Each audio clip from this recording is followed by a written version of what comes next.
शान्तये शान्तपावनमचिन्त्य वैभवम् तं नरं वपुषि कुञ्जरं मुखे मन्महे किमपि तुन्दिलं महः शरणं करवाणि शर्मदं ते चरणं वाणि चराचरोपजीव्यं करुणामसृणैः कटाक्षपातैः कुरु माम् अम्ब कृतार्थसार्थवाहम् शारदा शारदाम्भोजवदना वदनाम्बुजे सर्वदा सर्वदास्माकं सन्निधिः सन्निधिं क्रियात् विमलपटी कमलकुटी पुस्तकरुद्राक्ष शस्तहस्तपुटी कामाक्षि पक्ष्मलाक्षि कलित विपंची विभासि वैरिंची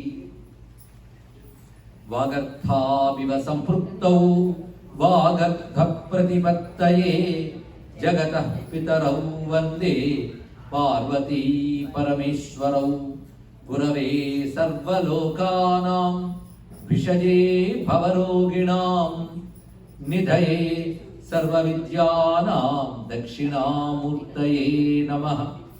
नारायण समारंभां व्यासशंकरमध्यमाम् अस्मदाचार्य पर्यन्तां वन्दे गुरुपरम्परां। नारायणं नमस्कृत्य नरं चैव नरोत्तमं देवीं सरस्वतीं व्यासं ततो जयमुदीरयेत्। गुरुवायुपुराधीशं विष्णुं नारायणं हरिं वासुदेवं जगन्नाथं कृष्णं वन्दे जगद्गुरुं। प्रणतजनतापवर्गा कृतरणसर्गा ससिंह संसर्गा कामाक्षि मुदितभर्गा हतरिपुवर्गा त्वमेव सा दुर्गा। शिवाय गुरवे नमः। शिवाय गुरवे नमः। शिवाय गुरवे नमः। श्रीमात्रे नमः। श्रीमात्रे नमः। श्रीमात्रे नमः। श्री विष्णुरूपाय नमः शिवाय। श्री कृष्ण शरणं मम। श्री दुर्गायै नमः। नमो महद्भ्यो ऋषिभ्यो गुरुभ्यो नमः। ఈ మహిమాన్వితమైన ఆలయ ప్రాంగణంలో వివిధ దేవతలతో కొలువు తీరిన శ్రీ గురువాయూరప్ప శ్రీమన్నారాయణ శ్రీకృష్ణమూర్తికి నమస్కరిస్తూ స్వామి అనుగ్రహంతో నిన్న మనం ప్రారంభించుకున్న దుర్గా సప్తశతి చండీ సప్తశతి అనే లోకంలో ప్రసిద్ధి పొందిన దేవీ మాహాత్మ్యం అనే గ్రంథం గురించి చెప్పుకుంటున్నాం. నేను రోజున ఈ గ్రంథంలో దాగినటువంటి ప్రతి శ్లోకంలో మంత్రపరమైన తత్వపరమైన విశేషాలు చాలా ఉన్నాయి. పురాణ ప్రయోజనాలు 3 రకాలు ఉంటాయి. ధార్మిక ప్రయోజనం, ఉపాసనా ప్రయోజనం, మూడవది తాత్విక ప్రయోజనం. ముందుగా ధర్మాన్ని బోధిస్తే పురాణాలు ముందు తెలుసుకోవాల్సింది అది. అంటే ధర్మాచరణ చేసిన వాడికి ఇహంగానే పరంగానే అని తెలియజేస్తుంది. ఇది చాలా వ్యవహార జీవితంలో చాలా అవసరం. రెండవది భగవద్ ఆశ్రయం కల్పించడానికి ఉపాసన. మూడవది భగవద్ అనుగ్రహంతో పొందవలసిన జ్ఞానం. ప్రతి కథలో 3 దాగి ఉంటాయి. అదే పురాణములు కూడా ఈ 3 జ్ఞానాలు ఇవ్వడానికి వచ్చే కనుకనే వేదంతో సమానమైన ప్రాధాన్యం వాటికి ఇవ్వబడుతున్నది. పైగా పురాణాల్లో మార్కండేయ పురాణ అంతర్గతమైన 13 అధ్యాయాలతో కూడినటువంటి అద్భుతమైన మంత్రరాశి దేవీ మాహాత్మ్యం. ఇది ప్రారంభిస్తున్న విధానమే చాలా విశేషం. సావర్ణ్య మనువు చరిత్ర చెప్తున్నాను అని మార్కండేయుడు చెప్తూ ఆ ప్రారంభంలో సురథుడు అనే రాజు సమాధి అనబడేటువంటి ఒక వైశ్యుడు వీరుభీలు కలిసి సుమేధ అనే మహర్షిని ఆశ్రయించారు. ఆశ్రయించినప్పుడు తెలిసి కూడా తనని కాదనుకున్న వారిపై కూడా తనవారనే భావం కలుగుతుంది. తనవారనే భావన మమ అంటారు. మమ అంటే నా యొక్క అని. ఈ తనవారనే భావన మమత్వాకృష్ట చేతసహ అని చెప్పినట్లుగా ఈ తనవారనే భావనతోనే మోహానికి లోనవుతున్నాం. తెలిసి కూడా ఇలా ఎందుకు జరుగుతుంది? ఇది పెద్ద ప్రశ్న. జ్ఞానం కలిగి కూడా ఇలా ఎందుకున్నాం అని గురువుని అడిగితే, జ్ఞానం ఇంద్రియాలకి తెలుసుకునే జ్ఞానం వేరయ్యా, అది మీకే కాదు సర్వ జంతుజాతానికి కూడా ఉన్నది. అందుకే తాను తనవారు అనే భావం, వారిపై లోభం, ఇవన్నీ కూడా సర్వజంతు సామాన్యం. కేవలం మానవులకు మాత్రమే కాదు, సర్వజంతువులకు ఉన్నాయి. కానీ అది విశేష జ్ఞానం ఏం కాదు, అది సాధారణ జ్ఞానం. అది జనరల్. సాధారణం అంటే విశేషం అంటే పర్టికులర్. విశేష జ్ఞానం ఏమున్నది? అయితే అవి తినే పద్ధతి, మనం తినే పద్ధతి వేరు. కానీ తినడం మాత్రం అటు ఇటు కామనేగా. కానీ ఇవి సామాన్యంగానే ఉంటాయి. కానీ జ్ఞానం గురించి ఇక్కడ చెప్తూ, ఇలా లోకమంతా ఇలా నడవడానికి, మోహంతో ఉండడానికి కారణం మాయ అంటారు దీన్ని. ఈ మాయ దాటడం అంత తేలిక కాదు. ఎన్ని కబుర్లు చెప్పాను. అందుకే ఎన్నో గ్రంథాలు చదివి ఎన్నో విషయములు తెలుసుకుని ఇంకొకరు తెలియజేసే జ్ఞానులైనా సరే ఈ మాయ యొక్క ఆకర్షణలో కింద పడవలసినదే. అది జ్ఞానినాం అపచేతాంసి దేవి భగవతి హిసా బలాదాకృష్య మోహాయ మహామాయ ప్రయచ్చతి. ఈ అధ్యాయంలో ఇది ఒక ప్రధానమైన శ్లోకం. ఇది నిజానికి స్తోత్రంలో ఒక భాగం కాదు, ఉపదేశంలో ఒక భాగం అయినప్పటికీ దీన్ని కూడా అమ్మవారి స్తోత్రంగా మనం సప్త శ్లోకిలో చెప్పుకుంటూ ఉంటాం. అంత విశేషమైన భావం ఈ శ్లోకంలో ఉంది. అందుకే ఋషులు దీన్ని మనకి నిత్యం తెలుసుకోవలసినది అని చెప్తున్నారు. దీన్ని బట్టి మాయను జయించడం మన చేతిలో లేదు, మాయ చేతిలోనూ ఉన్నది. ఇక్కడ ఎలా అంటే ఆ మాయ సంసార స్థితి కారిన, సంసార స్థితి, సంసారం అంటే ప్రపంచము నడుచుటకు కారణం మాయ. అందుకే దాని పాజిటివ్ సైడ్ చూడాలి. అదేవిధంగా ముక్తికి హేతువు కూడా ఆ తల్లే. కనుకనే సంసారంలో తిప్పినప్పుడు ఆ తల్లి అవిద్యారూపంగా ఉంటూ, ముక్తికి హేతువైనప్పుడు విద్యారూపంగా ఉంటుంది. కానీ సంసార స్థితిలో ఉన్నంతకాలం ఇందులో వేదనలు లేకుండా చక్కగా ఉండడానికే ఆ తల్లిని ఉపాసించాలి. సంసారం నుంచి తరించాలన్నా ఆ తల్లిని ఉపాసించాలి. అయితే ఆ తల్లి ఎవరు, ఏమిటి? నువ్వు మహామాయ అని చెప్పినటువంటి ఆ తల్లి స్వరూపం ఏమిటి? ఆవిడ ఎలా ఉత్పన్నురాలైంది అంటే, ఆవిడ ఉత్పన్నం అనేది లేదయ్యా, నిత్యురాలు. నిత్యురాలు అయినప్పటికీ కూడా ఆవిడ ఉత్పన్నం అవుతుంది కనుక ఆ కథలు మనం మననం చేసుకుంటున్నాం. ఎందుకు ఉత్పన్నం అవుతుందంటే నిన్న చెప్పిన ఆఖరి శ్లోకం ఇప్పుడు చదువుకుంటున్నాం.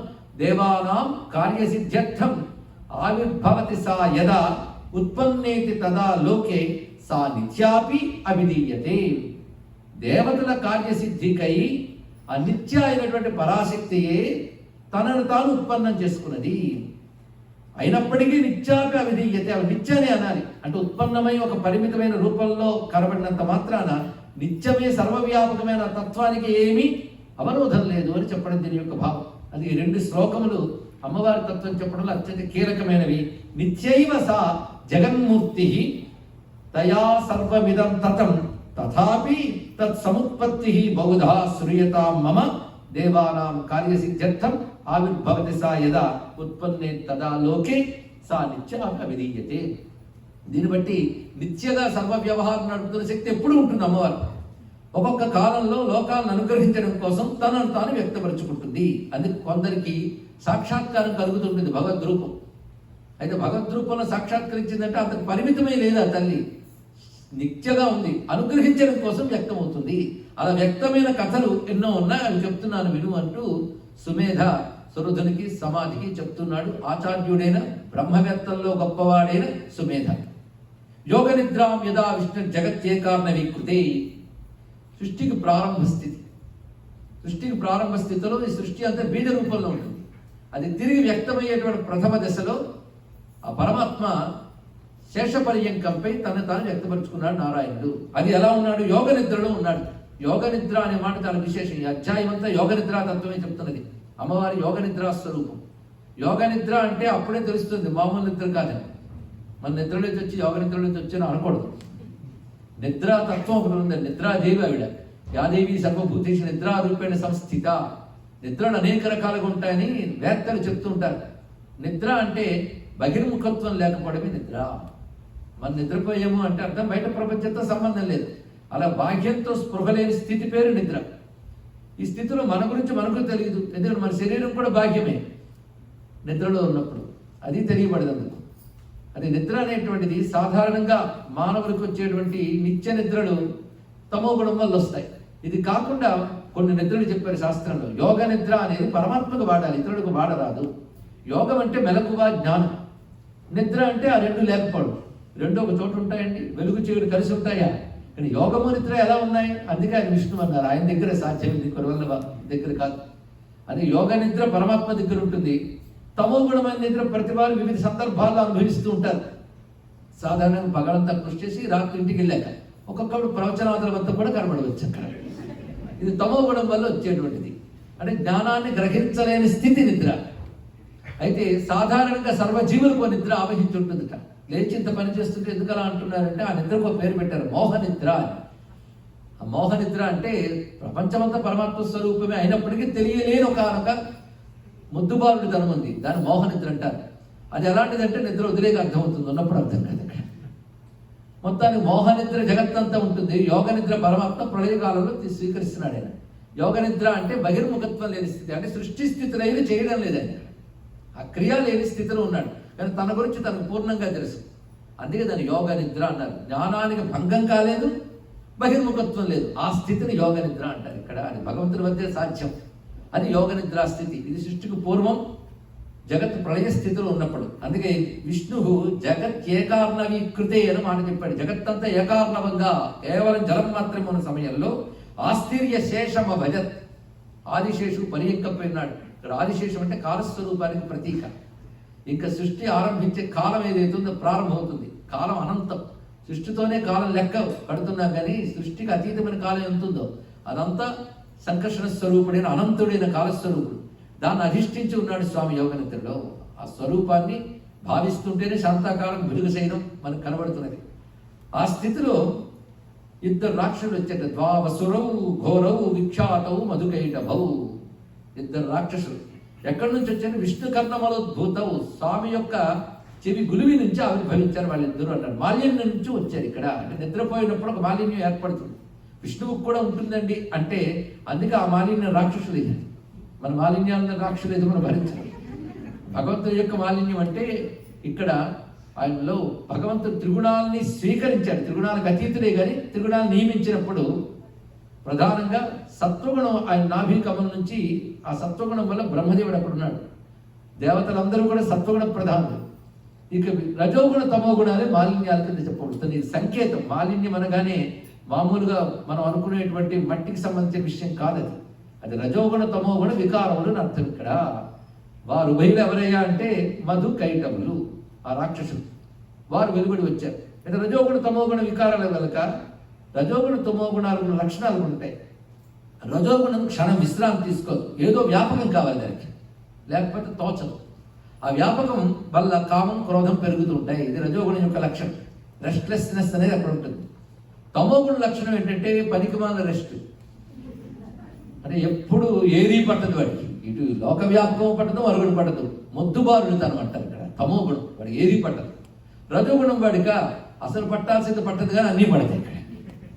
ఈ రజోగుణ తమోగుణ వికారాలు మన నిత్య జీవితంలో అనుభవంలో చూస్తున్నవే. అందుకే రజోగుణం వల్ల ఈ పనులు, ఆ పనులు, ఆ వ్యాపకాలు, వాటికి సంబంధించినటువంటి రాగద్వేషాలు ఇవన్నీ ఏర్పడతాయి.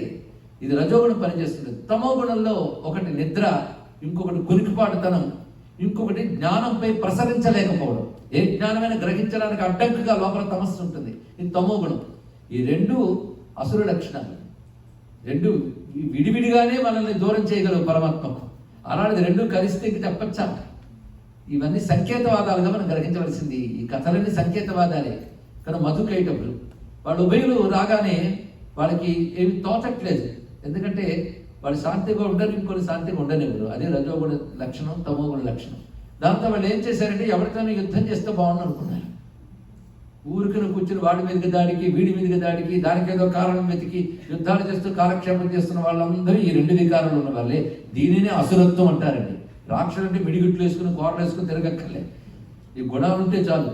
అందుకే ఈ రాక్షస సంహార గాథలు పురాణాల్లో అద్భుతం. ఎవరైనా గట్టి రీసెర్చ్ చేస్తే మాత్రం పురాణాల్లో దైవాసుర సంగ్రామాలకు మించిన జ్ఞానం మరొక చోట దొరకదు మీకు. ఎన్ని అసుర సంహార గాథలు లేవు మనకి, రామాయణ భారతాలు అవేగా. ఇంకా పురాణాలు వెతకండి, బోల్డంత మంది రాక్షసులు కనబడతారు. ఇందులో కనబడరు, కానీ లలితోపాఖ్యానంలో బండాసురుడు వాడుకుని ఉన్నాడు. ఇది చాలా ఇంట్రెస్టింగ్ స్టోరీస్. ఎందుకంటే ఒక్కొక్క రాక్షసుడికి ఒక్కొక్క టాలెంట్. అంటే రజోగుణ తమోగుణ టాలెంట్స్ చాలా బాగుంటాయి. ఒకడంటాడు ఆడవాళ్ళు ఏం చేస్తారులే కానీ వాళ్ళ గురించి వదిలి, కానీ మగాళ్ళతో, ఈ దేవతలతో, రాక్షసులతో పెద్ద ఇబ్బంది, వాళ్ళతో చావు లేకుండా ఉంటే చాలు. వాడే అవకాశం ఇచ్చాడు. అప్పుడు పరాశక్తి స్త్రీ రూపంలో వచ్చింది. అదేవిధంగా నరవాణులు ఏం చేస్తారులే అన్నాడు ఒక ఆయన, ఆ రూపంలో వచ్చాడు. ప్రతి వాడిలో ఒక్కొక్కళ్ళు ఒక్కొక్క ప్రతిభ. రాక్షసుడికి దీన్ని రాక్షస తెలివితేటలు అంటారు. వాటికి మరో భాషలో చావు తెలివితేటలు అని చెప్పచ్చు. వాడు చావు వాడే తెచ్చుకునే తెలివితేటలు. కానీ తెలివైన వాళ్ళు అని భ్రాంతితో చేస్తారు. ఏ మరం కొరుకున్నాను తెలుసా బ్రహ్మదేవుడి దగ్గర అని, అందులో వాడే లూపుహోలు ఇచ్చాడు. ఇలాంటి తెలివితేటలు ఉన్న వాళ్ళు ఉంటూ ఉంటారు. అదే ఒక్కొక్క రాక్షసుడు ఒక్కొక్క రాక్షసుడికి ఒక్కొక్క టెక్నిక్ అయితే వాడిని సంహరించేటప్పుడు భగవత్ శక్తి కూడా రకరకాలుగా వస్తుంది. అది గొప్ప విషయం. పగలు కాదు, రాత్రి కాదు, వెలుగు కాదు, చీకటి కాదని ఎవడైతే కండిషన్ పెట్టాడో వాడి కోసం నరసింహ రూపంలో వచ్చాడు. నరవాళ్ళను ఉపేక్షించిన వాడి కోసం రామరూపంలో వచ్చాడు. స్త్రీలను ఉపేక్షించిన వాళ్ళ కోసం అమ్మవారి దిగి వచ్చాడు. ఇలా ఒక్కొక్క కథలో ఒక్కొక్క మనం పండాసుర సంహారం పెద్ద కథ. ప్రస్తుతం అది అప్రస్తుతం కనుక నేను దాని జోలికి వెళ్ళట్లేదు. కానీ అసుర సంహార కాదని ఎలా అర్థం చేసుకోవాలో ముందు చెప్పుకోవాలి. లేకపోతే ఏముందండి, సప్తసతి అంతా ఒక హారర్ ఫిల్మ్లా ఉంటుంది. వాళ్ళు వీళ్ళు కొట్టుకోవడం చంపుకోవడం అంతే కదా అంటే వెంటనే హిందూ పురాణాలన్నీ అంతే. హింసకు ప్రాధాన్యం ఇచ్చారు వీడు రాస్తాడు. అరే హింస ఘర్షణ ప్రపంచంలో ఉంది, ఉంటుంది. ప్రపంచం అంటూ ఉంటే ఘర్షణ అంటూ ఉంటుంది. ఎక్కడ హింస ఉండదు అంటే ప్రళయావస్థలో హింస ఉండదు. పరమాత్మ దగ్గర అసలు లేదు. ప్రళయావస్థలో ఈక్విలిబ్రియం, 3 గుణాలు కలిసిపోయి సామ్య స్థితులు ఉంటాయి. వాళ్ళకి క్షోభ ఏర్పడితేనే ప్రపంచం వ్యక్తమవుతుంది. ప్రపంచం ఉన్నంతకాలం ఘర్షణ తప్పదు. ఈ ఘర్షణ సహజం. మనం ఉన్నంతకాలం మనలోని ఘర్షణ ఉంటాయి.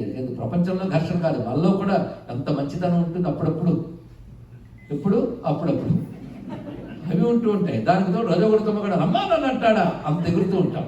ఒకప్పుడు ఏది చెప్పారు కనుక ఏమి ఎక్కలేదండి. అప్పుడు 3 గుణాలు కనిపించిపోయేవాడికి అన్నీ ఉంటాయి. ఏం చేస్తాం, ప్రతి వాళ్ళు ఉంటాయి. కానీ ఈ కథలు ఎందుకు నిలిచిపోయే పురాణ కథలు అంటే మనలో ఉన్నటువంటి గుణాలు, ప్రపంచంలో ఉన్న సత్యాలు వీటి మీద ఆధారపడి ఉన్నాయి. కానీ పురాణాలు నిలబడతాయి, ఎప్పుడు నిలబడి ఉంటాయి. తెలుసుకోండి, ఈ పురాణాలకు ఉన్నటువంటి శాశ్వతత్వానికి కారణాలు.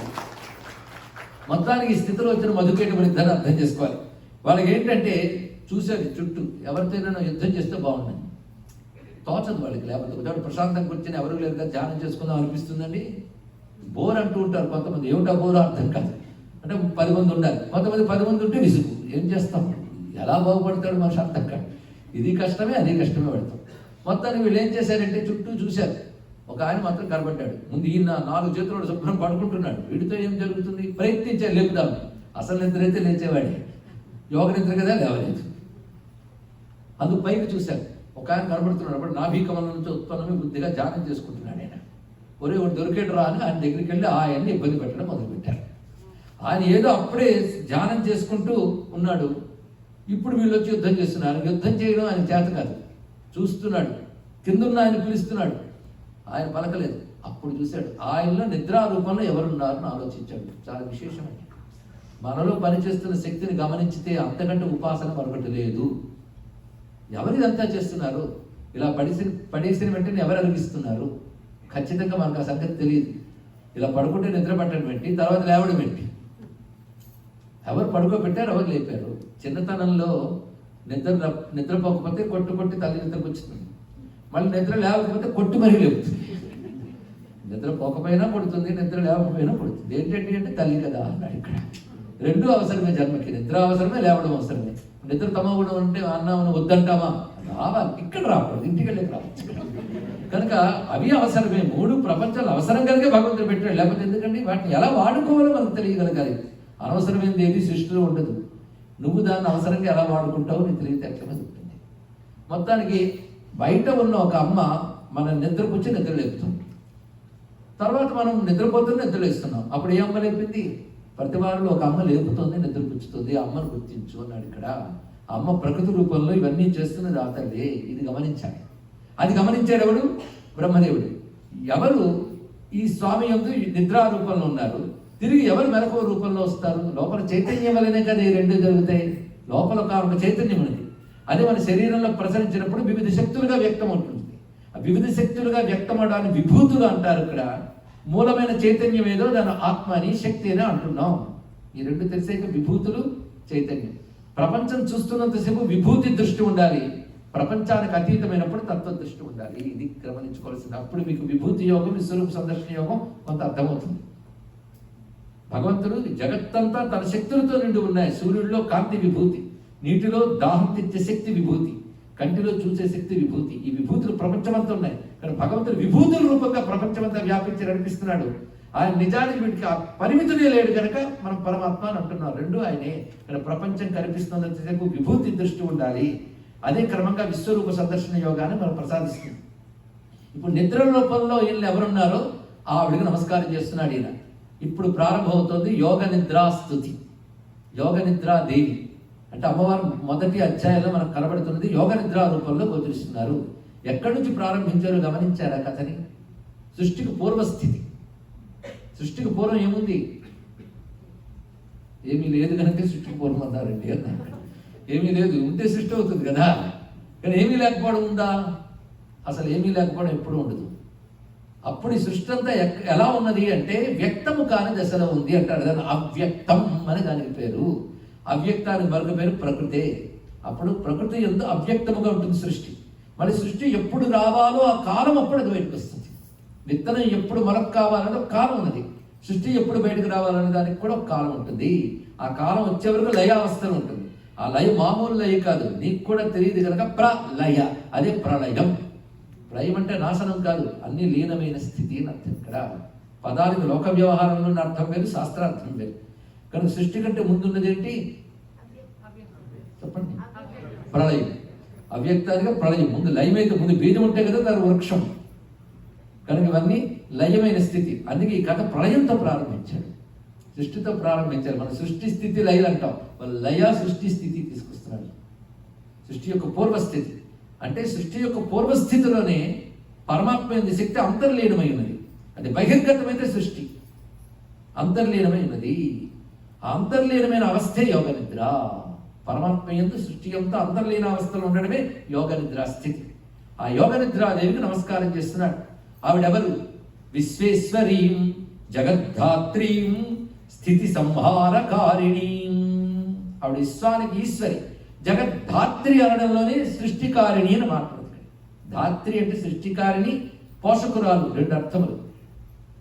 స్థితి సంహారకారిణి, ధాత్రి అన్నప్పుడు సృష్టికారిణి అని చెప్పేశారు. తన స్థితి సంహారకారిణి అంటే ప్రళయ స్థితిలో ఉంది కనుక ప్రళయం మాత్రమే ఆమె యొక్క పని కాదు. తర్వాత సృష్టి చేయడం ఆమె పని, స్థితి చేయడం ఆమె పని, ఆ తర్వాత మళ్ళీ లయం చేయడం, మళ్ళీ సృష్టి స్థితి లేదు, నిరంతరం జరుగుతూ ఉంటుంది జగత్తులో. వీటన్నిటికీ కారణమైన శక్తి కనుక ఈ శక్తి విశ్వేశ్వరి ఆవిడ. అంటే విశ్వానికి నియామకురాలు. విశ్వేశ్వరుడు అని పుంలింగం విన్నాం, విశ్వేశ్వరి స్త్రీలింగం విన్నాం.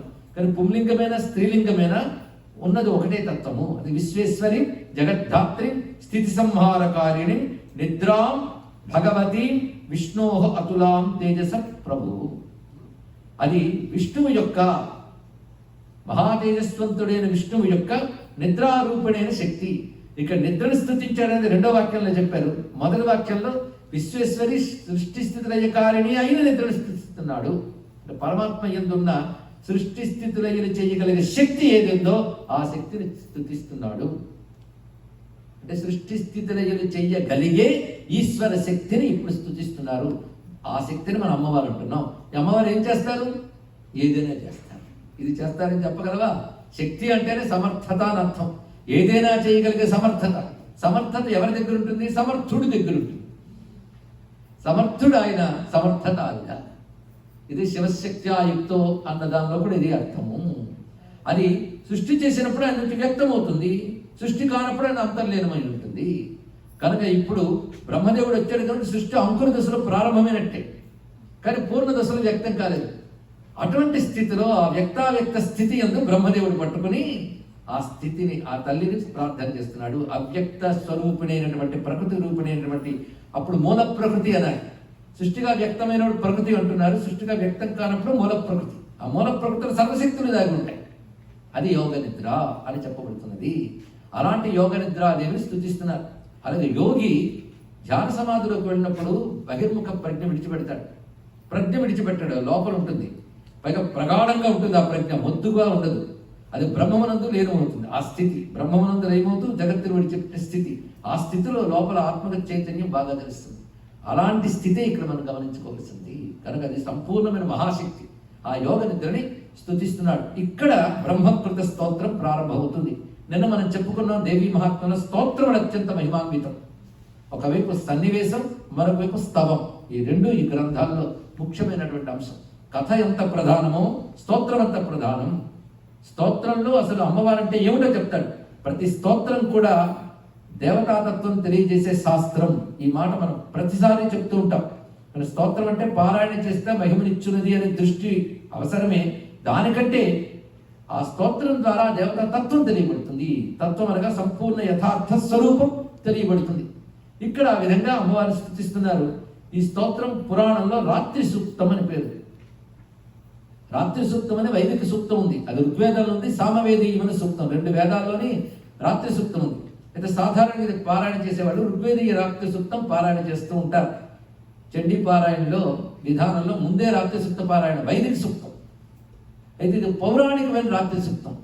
అంటే ఇక్కడ చెప్పబడుతున్నది ఆ రాత్రి సూక్తంలో ఏముందో అదే ఉన్నదండి. ఇక్కడ ఇది రహస్యమైన అంశం. రాత్రి అని మాట వచ్చింది. మన నిద్ర కదా, నిద్ర యొక్క కాలం ఏది? రాత్రి. రాత్రి అనగా మళ్ళీ ప్రపంచం వ్యక్తం కాని స్థితి, కప్పబడిన దశ.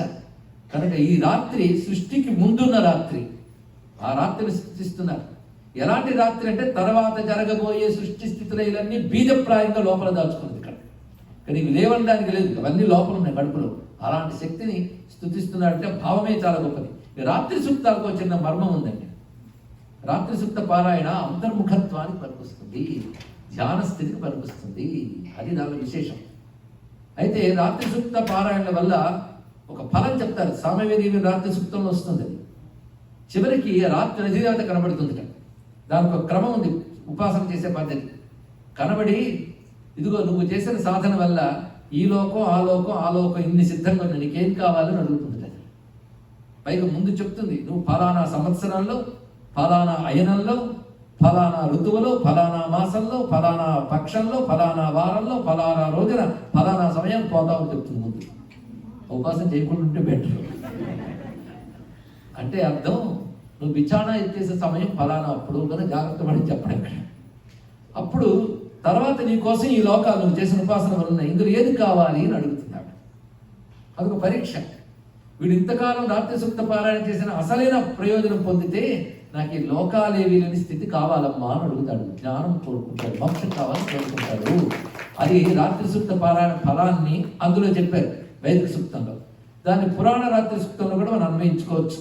అంటే ఫలాలన్నీ పోతాయేమో అని బాధపడక్కర్లేదు. అంత బాధ ఉంటే ఫలాలు కూడా ఇస్తుంది ఆవిడ. ఎవరైనా తెలివైన వాళ్ళకి అక్కర్లేదని తెలుస్తుంది. తెలివి లేనంతకాలం ఉపాసనా ఫలంలో ఇవి కూడా ఇస్తుంది. కానీ అప్పటికప్పుడు తెలివి ఇచ్చి తిరుగుతుంది అమ్మవారు. చిన్నప్పుడు చాక్లెట్లు ఇస్తుంది తల్లి, కానీ బ్రతుకంతా చాక్లెట్తోనే జీవింపజేయదు. అదేవిధంగా ఇంకా ఎదగని తత్వం మనకున్నప్పుడు ఐక ఫలాలు కూడా అమ్మవారికి ఇస్తారు. అంతేగాని ఈ దేవతను పట్టుకుంటే మోక్షం ఇస్తారంటే ఎందుకులేండి మనకి అనుకోవద్దు. ఐక ఫలాలు కూడా ఇస్తారు, కానీ అవే పరమార్థం కాదని జ్ఞానం కూడా ఇచ్చి కొంతకాలానికి వివేక వైరాగ్యాలతో ధరించే అవకాశం ఇస్తారు. ఇది రాత్రి సూక్తం గురించి వైదికమైన భావన ఇప్పుడు మనం పురాణంలో గ్రహించగలుగుతున్నాం. వైదిక సూక్తాలు పఠనానికి కొన్ని సంస్కారాలు, కొన్ని అధికారాలు ఉంటాయి. పురాణములకి భక్తితో, శ్రద్ధతో, నియమంతో పఠిస్తే చాలు, ఎవరైనా అడగలేవు. పురాణములు అందుకే ఉద్భవించాయి. అది గొప్ప విషయం. అది భారతీయ సంస్కృతి. ఏ ఒక్కరి చేతిలో కట్టబెట్టకుండా అందరికి అందడం కోసం ఋషులు చేసిన ప్రణాళికే పురాణాలు. వేదములో ఉన్న అంశములే ఇందులో చెప్పబడతాయి. భాష కూడా గంభీరమైన భాష, తక్కువేం కాదు.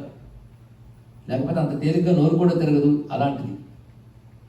కానీ ఇది ఉచ్చారణ దోషం లేకుండా జాగ్రత్తగా చదువుకుని శ్రద్ధగా పాటించగలిగిన శుచి పాటిస్తూ చేయాలి. ఎందుకంటే శక్తివంతమైనటువంటి వాక్యాల్ని శుచిగానే పారాయణ చేయాలి. ఇది ఎప్పుడు గుర్తుపెట్టుకోండి. ఏదో ఇన్ఫర్మేషన్ తెలుసుకోవడానికి చదివే నవల్లాగా చదివితే లాభం లేదు. అందులో ప్రతి అక్షరం దేవత ఉంటుంది కనుక ఆ దేవతను మనం స్పృశిస్తున్నామనే భావంతో పారాయణ చేయాలి. శబ్ద రూపంలో దేవతని స్పృశిస్తున్నాం. ఒక మంచి వస్తువుని ఇంట్లో దేవుడి గదిలో పెట్టిన దాన్ని పట్టుకోవడానికే కాళ్ళు కడుక్కోవడం, స్నానం చేయడం అని చెప్తారే, మరి అక్షరాల్లో దేవత ఉంటుంది. నిన్ననే చెప్పుకొని ఎలా ఉంటుందో మంత్రం. అందుకే శుచి వీలైనంత పాటిస్తూ వీటిని మనం అనుష్ఠించాలి. అప్పుడు తప్పకుండా ఫలితం ఉంటుంది. ఇక్కడ అలాంటి పవిత్రమైనటువంటి స్తోత్రం ఇప్పుడు వస్తున్నది. దీనిగా రాత్రి సూక్తం అని చెప్పవచ్చు. బ్రహ్మకృత దేవి స్తుతి అని పేరు. ఇందులో విశేషం ఏంటంటే ఒక్కొక్క స్తోత్రానికి ఒక ద్రష్ట ఉంటారు ఇందులో. ఇప్పుడు దీని ద్రష్ట బ్రహ్మదేవుడే. ఆయన చెప్తున్నాడు ఇక్కడ, త్వం స్వాహా త్వం స్వధా త్వం హి వషట్కార స్వరాత్మికా సుధా త్వమక్షరే విద్యే త్రిధా మాత్రాత్మికా స్థిత అర్ధమాత్రా స్థిత నిత్యాయానుచ్చార్యా విశేషతః త్వమేవ సత్వం సావిత్రి త్వం వేదజననీ పరా. కొన్ని చోట్ల త్వం దేవజననీ పరా అని పాఠాంతరం కనబడుతుంది. ఏదైనా దోషం లేదు. కానీ ఇక్కడ కంటెస్ట్లో వేదజననీ పరా అనేది చక్కగా సరిపోతుంది. అయితే నేను ఇందులో శ్లోకాలు వ్యాఖ్యానిస్తూ ఉంటే అమ్మతత్వం బాగా తెలుస్తుంది, కానీ సమయం సరిపోతుంది. నాకు ఇంకా 2 రోజులే ఇక్కడ చెప్పడానికి ఉందని నాకు తెలుసు. అందుకే దాన్ని స్పృహలో పెట్టుకుని ఎక్కడ విస్తరించాలి, ఎక్కడ క్లుప్తం చేయాలో తెలుసుకుంటూ మొత్తం చెప్పే ప్రయత్నం. దాని హృదయం తెలుసుకుంటే చాలు. కొన్ని చోట్ల విస్తారం ఉంటుంది.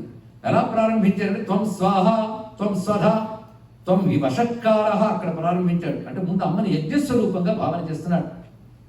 ఇది యజ్ఞం వల్లనే జగత్తు నడుస్తుంది కనుక జగత్తు నడిపే అమ్మవారు యజ్ఞస్వరూపంగా ఉన్నారు. స్వాహ, స్వధ, వషట్కారం అని 3 మాటలు వచ్చాయి. స్వాహ అంటే దేవతలను ఉద్దేశించేటప్పుడు ఆహుతులు వేస్తున్నప్పుడు స్వాహాకారం చెప్తారు. పితృదేవతలను ఉద్దేశించి చేసేటప్పుడు స్వధాకారం చెప్తారు. ఇక స్వాహ, స్వధ అనే శబ్ద రూపములతో అమ్మవారు ఉన్నారు. ఈ రెండింటి ద్వారా అంటే దేవతాశక్తులకి ఆవిడే పోషకం, పితృదేవతలకి ఆవిడే పోషకురాలు. తద్వారా ఏం జరుగుతుందంటే దేవతల వల్ల, పితృదేవతల వల్ల లోకం క్షేమంగా నడుస్తుంది. కానీ యజ్ఞంలో దేవయజ్ఞములు స్వాహాకారంతో, పితృయజ్ఞములు స్వధాకారంతో నడుస్తుంటాయి. ఇక వషట్కారం అంటే యజ్ఞం యొక్క పూర్ణస్వరూపం అంటారు. గురువు దగ్గర అనుమతి తీసుకుని యజ్ఞం ప్రారంభిస్తారు. గురువు అంటే అక్కడ బ్రహ్మ. ఎవరైతే అక్కడ బ్రహ్మస్థానంలో ఉన్నారో అతని దగ్గర మొదలవుతుంది. ఆశ్రావయ, అస్తుస్రవ శక్తి ఎలా మొదలవుతాయి అంటే చేయడానికి అనుమతి ఇవ్వయ్యా అని అడగడం, ఆయన అనుమతి ఇవ్వడం, ఇవన్నీ ప్రక్రియలు. చివరికి వషట్కార అంటే ఆహుతి వేయడం అక్కడి నుంచి ప్రారంభమవుతుంది కదా. కానీ వషట్కార అంటే యజ్ఞం అనుమతి స్వీకరించడం మొదలుకొని యజ్ఞం ప్రారంభించడం వరకు ఉన్న ప్రక్రియ అంతా వషట్కార అని మాట్లాడుతుంది. కనుక యజ్ఞమే వషట్కార స్వరూపం. అది దేవయజ్ఞమైనప్పుడు స్వాహ, పితృయజ్ఞమైనప్పుడు స్వధ, ఈ 2 రూపాలతో అమ్మవారు ఉన్నారు. లలితా శాస్త్రం కూడా స్వాహ, స్వధ, మతిర్మేధ మనకు వస్తుంది. ఈ స్వాహ, స్వధాల గురించి చెప్తేనే చాలా విస్తారమైన విషయం ఉందండి, అంత ఉన్నది.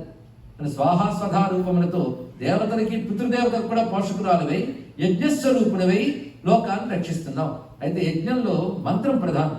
ఆ మంత్రములకి స్వాహ, స్వధ కలుపుతున్నాం. స్వాహ, స్వధ కూడా అక్షరములే, మంత్రములు అక్షరములే. వాటి స్వరం అనేది చాలా ప్రధానం. అది దేవత మంత్రంలో అంటున్నప్పుడే దేవత ఆవిర్భవిస్తుంది. మంత్రం మీనింగ్ కాదు, మంత్రం శక్తి. ఆ ఉచ్చారణ క్రమంలో అనాలి. ఆ క్రమం మనం నేను మోహన్ రాగలను అంటాను, నేను కళ్యాణ రాగలను అంటాను సరిపోదు. ఆ స్వర నిర్ణయం కూడా అనుకున్నది. ఆ స్వరం అనేది ప్రధానం.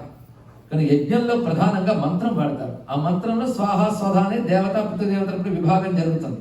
అప్పుడు వాడే మంత్రంలోనూ స్వాహాలను కూడా స్వరం ఉంటుంది. స్వాహ ఎలా అనాలో కూడా ఉన్నది. అది యజ్ఞంలో చెప్తారు. దీని స్వరాత్మిక, స్వరస్వరూపం నువ్వు. సుధాత్వమక్షరే, అమృతస్వరూపమైన అక్షరాను నువ్వు అన్నారు.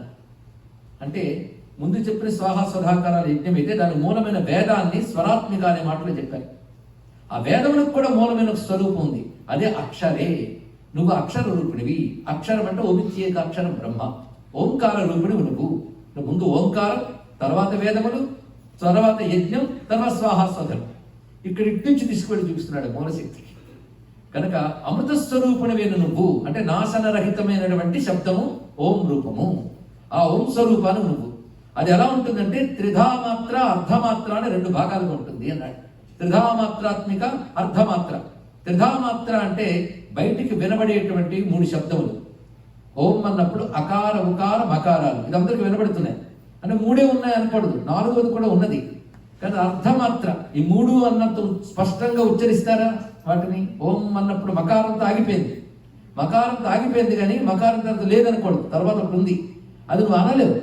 అది యా అనుచ్చార్య విశేషత తర్వాత మాటలు. అది విశేషముగా ఉచ్చరించలేము అంటే బయటకు అనలేము. అది అర్ధమాత్ర అని చెప్పబడుతుంది. మళ్ళీ ఉపనిషత్తు వస్తుంది, మాండవ్యోపనిషత్తు అంతా చర్చింపబడుతుంది. దీన్ని బట్టి ఉపనిషత్తులు బ్రహ్మజ్ఞానం చాలా అక్కర్లేదని కదా, ఇక్కడ కూడా అదే ఉందని తెలుస్తుంది. ఇక్కడ అర్ధమాత్ర స్థిత. అర్ధమాత్ర అంటే మాత్ర అంటే ఒకటి పలికే సమయం, టైమింగ్ అండి. ఓం అన్నప్పుడు ఒక సమయం ఉంది, అక్కడి వరకు వింటున్నాం. ఆ తర్వాత అర్ధమాత్ర, దాని టైంలో కుదించదు, దాని టైం లేదు, దానికి అనంతం. దానికే వేద భాషలో తురీయం అంటారు. ఇక్కడ అకార, ఉకార, మకార తురీయం అంటారు. అది యా అనుచ్చార్య, అది అంత గొప్పగా ఉచ్చరించలేం మనం. అటువంటి స్వరూపాన్ని నువ్వు. ఆ నువ్వే త్వమేవ సాత్వం సావిత్రి. ఆ ఓంకార స్వరూపిణి, స్వాహ, స్వధ స్వరస్వరూపిణి నీకు పేరు సావిత్రి. సావిత్రి అనగా గాయత్రి అని అర్థం. ఇక్కడ సృష్టికారణ శక్తి సావిత్రి. ఆ సావిత్రి ఎవరు? గాయత్రి. వేదజననీ పర, వేదమాత గాయత్రి. కనుక అమ్మవారు అనగా వేదమునందు గాయత్రిగా ఎవరు ప్రతిపాదింపబడుతున్నారో ఆ తల్లియే దేవి మహాత్మ్యంలో దేవి. అంతేగాని చండీ, ఉగ్ర అని కాకుండా గాయత్రిగా చెప్పబడుతున్న తల్లి అని స్పష్టమైపోయింది కదా. గాయత్రి స్వరూపం అంతా ఇంతవరకు ప్రతిపాదన చేశారు. ఆ తల్లి పరాశక్తి. ఆ తల్లి చేతనే త్వయేతత్ ధార్యతే విశ్వం, త్వయేతత్ సృజ్యతే జగత్, త్వయేతత్ పాల్యతే దేవి త్వమత్స్యంతే చ సర్వదా. తల్లి, నీ ద్వారానే విశ్వం ధరింపబడుతున్నది, పోషింపబడుతున్నది, నీ ద్వారా సృజింపబడుతున్నది, నీ ద్వారా పాలింపబడుతున్నది, చివరికి నీవే ఆరాధిస్తున్నావు దీన్ని. అంటే నీలో లయమవుతున్నది. పైగా సృష్టి చేసేటప్పుడు సృష్టి శక్తిగా నువ్వు ఉంటావు, స్థితి చేసేటప్పుడు పాలన శక్తిగా ఉంటావు, లయకారంలో సంహార శక్తిగా నువ్వే ఉంటావు. ఆ నువ్వే మహావిద్య, మహామాయ, మహామేధ, మహాస్మృతి, మహామోహాచ భవతి, మహాదేవి, మహాసురి. ఎన్ని మహాలు వచ్చాయండి? 7. దీన్నే సప్త సతి అంటారు. ఇక్కడ శతి కాదు, శతి అంటే 100, సప్త సతి 7 ఉన్నారు ఇందులో అన్నారు. ఇక్కడ ఇదే ప్రధానం. అంటే 7 రకాలుగా శక్తులు చూపిస్తున్నారు. నువ్వు గొప్ప విద్యవు, నువ్వు అంటే బ్రహ్మం ఏంటో తెలియజేస్తుంది. నడుస్తున్న సృష్టి నడిపేవాడిని గుర్తు చేస్తుంది. అవునా లేదా? అయితే ఎంతమంది గుర్తు చేసుకుంటున్నారు? ఒక పెద్ద గుడి ఆలయమో లేదా మంచి కన్స్ట్రక్షన్ చూసినప్పుడు ఎవడు కట్టాడో అంటాం. అంటే ఒక కట్టబడిన భవనం చూస్తే కట్టేవాడు గుర్తొస్తున్నాడు, ఉన్న ప్రపంచాన్ని చూస్తే నడిపేవాడు గుర్తు రావడం లేదు. ఇక్కడ ఆయన గుర్తు చెయ్యని లక్షణం మహామాయ, ఆయన గుర్తు చేసే లక్షణం మహావిద్య. తెలిసిపోయింది కదా? మహావిద్య, మహామాయ, మహామేధ, గొప్ప తెలివి. భగవంతుడు ఇంత సృష్టి చేయండి ఏం బ్రెయిన్ అండి, లేకపోతే ఏం తెలివి అండి అంటే ఆ తెలివి ఆవిడే. మహాస్మృతి, గొప్ప స్మృతి. అయితే స్మృతులు అందరికీ ఉంటాయి. ఎప్పుడో చిన్నప్పుడు కూడా పీకీలాగి గుర్తుపెట్టుకునే వాళ్ళు ఉంటుంటారు. మహాస్మృతి అంటే ఏది గుర్తుండాలి, అది గుర్తుండాలి. తన యొక్క అసలు స్వరూపం గుర్తుండాలి. మహాస్మృతి. మహామోహ, తెలుస్తూ ఉన్న జ్ఞానులు కూడా లాగేసే మహామోహ. మహాదేవి, మహాసురి. ఏం మాటలు! మహాదేవతవి నువ్వే, మహా అసురివి నువ్వే అన్నాడు. అంటే సృష్టిలో బాధించే శక్తులు, రక్షించే శక్తులు రెండు నీ స్వరూపాలే తల్లి అని చెప్తున్నాడు. అది హిందూ మతంలో గొప్పతనం. అంటే బాధించేవాటి కూడా మేము దేవత అంటాం. ఎందుకయ్యా అంటే బాధించేదానికి కూడా శక్తి ఉండాలిగా. శక్తి లేకపోతే అక్కడ బాధిస్తుంది. శక్తి ఉంది కనుక ఒక చెయ్యి పెడేయమని కొట్టింది, ఆ చెయ్యి నిమురుతుంది. కొట్టినా నిమిరినా చెయ్యేగా, చేతిలో ఉన్న శక్తిగా. నిమరడం, కొట్టడం, ఈ రెండు ఏ శక్తి చేస్తుందో శక్తిని చూడండి. కానీ నిమరడంలో ఉన్న లాలన, కొట్టడంలో ఉన్న వేదన పక్కన పెట్టి నిమిరే చేతిలో ఉన్న శక్తిని చూడటం నేర్చుకోగలిగితే రెండింటికి అతీతమైన స్థితిని నువ్వు దర్శించగలుగుతున్నావు. మహాదేవి, మహాసురి రెండింటిని ఎందుకు స్తుతించాలంటే మహాసురి రూపమైన శక్తి ఏదైతుందో అది బాధించకుండా కోసం అక్కడో నమస్కారం, రక్షించడం కోసం ఇక్కడో నమస్కారం. రెండు అయిన అమ్మకు ఒకటే నమస్కారం. ఇక్కడ అది మహాదేవి, మహాసురి అని 7 రకాల కోణాలు చూపించారు. ప్రకృతి స్వంచ, నిజానికి ఒక ఉపనిషత్ సూక్తం వంటిదండి స్తోత్రం. మామూలుగా నువ్వు ప్రకృతివి. ప్రకృతి అనే మాటకు అర్థం ఏంటంటే ఏర్పడిన జగత్తుకు ప్రధానమైన కారణం. కృతి అంటే చెయ్యబడినది, ప్రా అంటే ప్రధానమైనది అని అర్థం. ఏర్పడిన జగత్తుకు ప్రధానమైన ప్రకృతి నువ్వు. ప్రకృతి అన్నప్పుడు గుణత్రయములతో ఉన్నటువంటి దాని నువ్వే. కాళరాత్రి, మహారాత్రి, మోహరాత్రిశ్చ దారుణ. రాత్రి ఎన్ని రకాలుగా ఉంటుంది? కాళరాత్రి, మహారాత్రి, మోహరాత్రి, దారుణారాత్రి అని దీనికి. ఇది శక్తి తంత్రాల్లో వీటికి విశేషమైనటువంటి అంశములు కూడా కనబడతాయి. రాత్రి అంటే ప్రళయావస్థనే రాత్రి అనుకుంటే అది ఎన్ని రకాలుగా ఉంటుంది అంటే ప్రళయం పొందుతున్న దశ కాళరాత్రి, ప్రళయంలో ఉన్న దశ మహారాత్రి, ఏమీ తెలియని దశ మోహరాత్రి, దారుణం అంటే భయం కలిగించే స్థితి పేరు దారుణ. ఒక రాత్రిలో ఇన్ని కోణాలు మామూలు రాత్రిలోనే మనం చూడవచ్చు. కానీ అదే విధంగా ప్రళయావస్థలో రాత్రికి ఈ లక్షణం ఉంటుంది. ఈ రాత్రి తత్వం నిత్యరాత్రుల్లో కూడా చూస్తున్న జగత్తులో. మరొక విశేషంలో ఉపాసనాపరంగా ఈ రాత్రులకు ప్రాధాన్యం ఉన్నది. ఇంకా లోతుగా తాత్వికంగా ఆలోచిస్తే ఒక మాట చెప్పుకున్నాం మనం, ధ్యాన సమాధి స్థితి కూడా రాత్రి అంటారు నాయన. అది రాత్రి. బహిర్ముఖత్వం లేకపోవడమే రాత్రి అని చెప్పినప్పుడు అది రాత్రి. అందుకే ఆ స్థితిలో ఉన్నటువంటి శక్తిని మనం రాత్రిగా, కాలం కూడా తెలియని స్థితి అది, అదే కాళరాత్రి. అయితే ఉపాసనలో కాళరాత్రి అంటే ఆశ్వయుజ బహుళ చతుర్దశికి కాళరాత్రి అని పేరు. ఆశ్వయుజ అమావాస్య దీపావళికి మహారాత్రి అని పేరు. శ్రావణ బహుళాష్టమికి మోహరాత్రి అని పేరు. అక్షయ తృతీయ నాటి రాత్రికి దారుణారాత్రి అని పేరు అని శాక్తీయ ఆగమతంత్రాలు చెప్తున్నాయి. అమ్మవారి ఉపాసకులు ఆ సమయాన్ని సద్వినియోగపరుచుకుంటారు. ఈ రాత్రులు ఎంత అమ్మవారిని ప్రత్యేక ఉపాసన చేస్తారు. దీనివల్ల ఏం జరుగుతుందంటే బహిర్ముఖత్వం వదిలి అటు వెళ్ళగలం. అంతేకాదు కాలాన్ని జయించే శక్తి కాళరాత్రి వల్ల జరుగుతుంది, మోహాన్ని జయించే శక్తి మోహరాత్రి వల్ల జరుగుతున్నది, భయాన్ని జయించే స్థితి దారుణారాత్రి ఉపాసన వల్ల జరుగుతున్నది. అదేవిధంగా మహారాత్రిని జయించే స్థితి లోకాతీత స్థితిని కూడా ఇస్తున్నది అంటూ ఒక్కొక్క రాత్రి ఉపాసన విశేషాలు. పైగా రాత్రి అంటే ఎంతవరకు రాత్రి రాత్రి అన్నాం కదా, రాత్రి శబ్దానికి అర్థం ఏమిటాయి అంటే రాతి సుఖం దదాతీతి రాత్రి అని చెప్పారు. సుఖమునిచ్చున్నది అని అర్థం.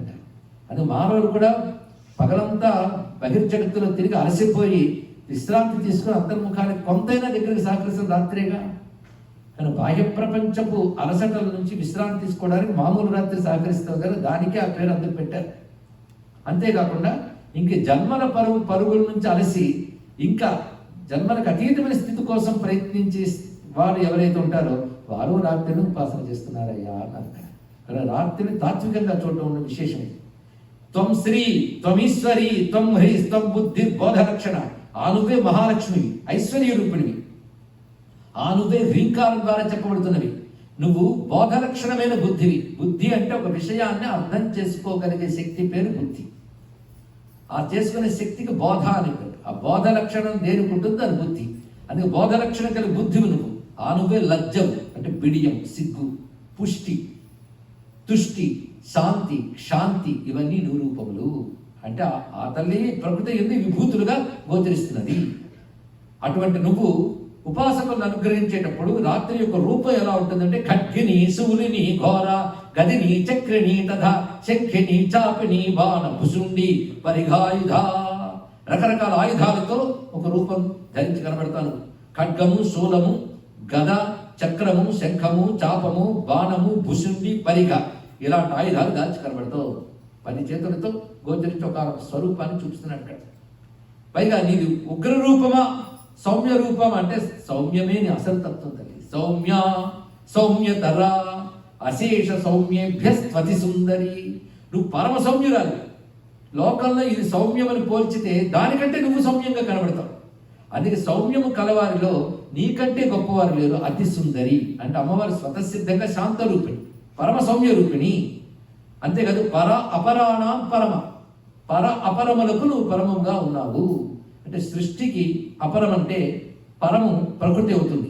ఈ రెండింటికి అతీతమైన స్వరూపం పరబ్రహ్మస్వరూపం కూడా నువ్వే. అంటే ముందు ప్రకృతిగా అమ్మవారిని చెప్తూ ప్రకృతికి అతీతురాలైన బ్రహ్మముగా కూడా చూపిస్తున్నారు. అంటే ప్రకృతి యందు ప్రసరించేది పరబ్రహ్మ శక్తే కదా. కానీ దాన్ని కలిపి చూడటం మొదలు కనబడుతుంది. ప్రకృతికి అతీతురాలు అది పర అపరాణ పరమ త్వమేవ పరమేశ్వరి. మొత్తాన్ని మేము తేల్చుతున్నాం ఏంటంటే నువ్వు పరమేశ్వరి. ఎందుకంటే ఉపాసన అంటే ఈశ్వర ఉపాసనే చేయాలి. ఈవిడ ఈశ్వరి. ఎలాంటి ఈశ్వరి? పరమేశ్వరి. నియామకులకు కూడా నియామకురాలు. ఆవిడికి ఎవరు నియామకురాలు లేవు. అందుకే పరమేశ్వరి. యచ్చకించిత్ క్వచిత్ వస్తు సదసత్ వాకిలాత్మకే తస్య సర్వస్య యా శక్తి సాత్వం కిం స్తూయసే మయా. ఈ మాట చాలా అమ్మవారంటే ఏంటో చెప్పడం. సృష్టిలో యచ్చకించిత్ ప్రతి వస్తు, ఏ వస్తువు అయినప్పటికీ, వస్తువులు 2 రూపాలు ఉంటాయి, సద అసత్ అసత్. ఈ సదసత్తుల గురించి మాయా మాయాతీతి ఇత్యాదులు చర్చ చేయొచ్చు. కానీ ఇక్కడ కంటెక్స్ట్ లో సత్ అసత్ అంటే కార్యము కారణము అని అర్థం. ఇక్కడ కార్య జగత్తును మనం సత్ అంటున్నాం, కారణ జగత్తు అసత్. అంటే కారణం కనిపించట్లేదు, కార్యం కనబడుతుంది కనుక ఉనికిగా కనబడుతుంది కనుక సత్ అంటున్నాం. అది ఉనికిగా కనిపించట్లేదు కనుక అసత్ అంటున్నాం. అంతేకాదు మనకు కనబడేది 2 ఉంటాయి. ఈ కనబడిన విధంగా జగత్తంతా ఉంటుంది. గోచరాత్మకమైన ఈ గోచరాత్మకమైన జగత్తులో ప్రతి వస్తువులో ఏ శక్తి వ్యాపించిందో ఆ శక్తి ఉనిపే కదా అన్నాడు. కానీ శక్తి అంటే ఏమిటో అర్థమైంది కదా. అన్నిటిలో చరాచరాత్మకమైన సర్వ జగత్తులో లోపల బయట ఏ శక్తి వ్యాపించిందో ఆ శక్తి నువ్వే. అంటే మనం ఉపాసిస్తున్న అమ్మవారు ఎవరు తెలుస్తున్నది కదా. ఇంతవరకు చెప్పబడిందో వేదమాత్మ మొదలుపెట్టి ప్రళయ స్థితిలో ఉన్నది. సృష్టి యందు శ్రీ హ్రీ ఇత్యాది రూపములతో ఉన్నటువంటిది. ఈ సృష్టికి ప్రకృతికి కూడా అతీతురాలైనటువంటి తత్వమే. సంపూర్ణంగా అమతత్వం అక్కడ చెప్పాడు. పైగా సర్వ జగత్తులో గోచరాత్మకమైన కార్యకారణాత్మకమైన ఈ జగత్తులో ప్రతిదానిలో లోపల బయట నువ్వే ఉన్నావు. సరిగ్గా యచ్చకించిత్ క్వచిత్ వస్తు వినగానే యచ్చకించిత్ జగత్ సర్వం దృశ్యతే శ్రీయతే పిచ అంతర్బహిశ్చ తత్సర్వం వ్యాప్య నారాయణీ స్థిత. అంతే మార్చేసేది వస్తుంది మళ్ళీ నారాయణి. నారాయణ పుంలింగం, నారాయణి స్త్రీలింగం. శబ్దంలో లింగ భేదం ఉంది తప్ప తత్వభేదం లేదు. అదే తెలుసుకోండి. ఇక్కడ ఉపాసనలో తత్వభేదం లేదు. అక్కడ పుం రూపంలో ఉన్నాం, ఇక్కడ స్త్రీ రూపంలో ఉన్నాం. తత్వత అది పుం కాదు, స్త్రీ కాదు. ఉపాసనలో నువ్వు ఇలా అనుకుంటున్నావు, అనుకో, తప్పేం లేదు. తత్వత అది. అందుకే పుంలింగంలో అంటే నారాయణ, స్త్రీలింగంలో అంటే నారాయణ. అంతేగా అది ఇక్కడ చెప్పబడుతున్నది, ఎవరిని నారాయణుడు అంటున్నామో ఆ తల్లిని ఇక్కడ ఉపాసిస్తున్నాం.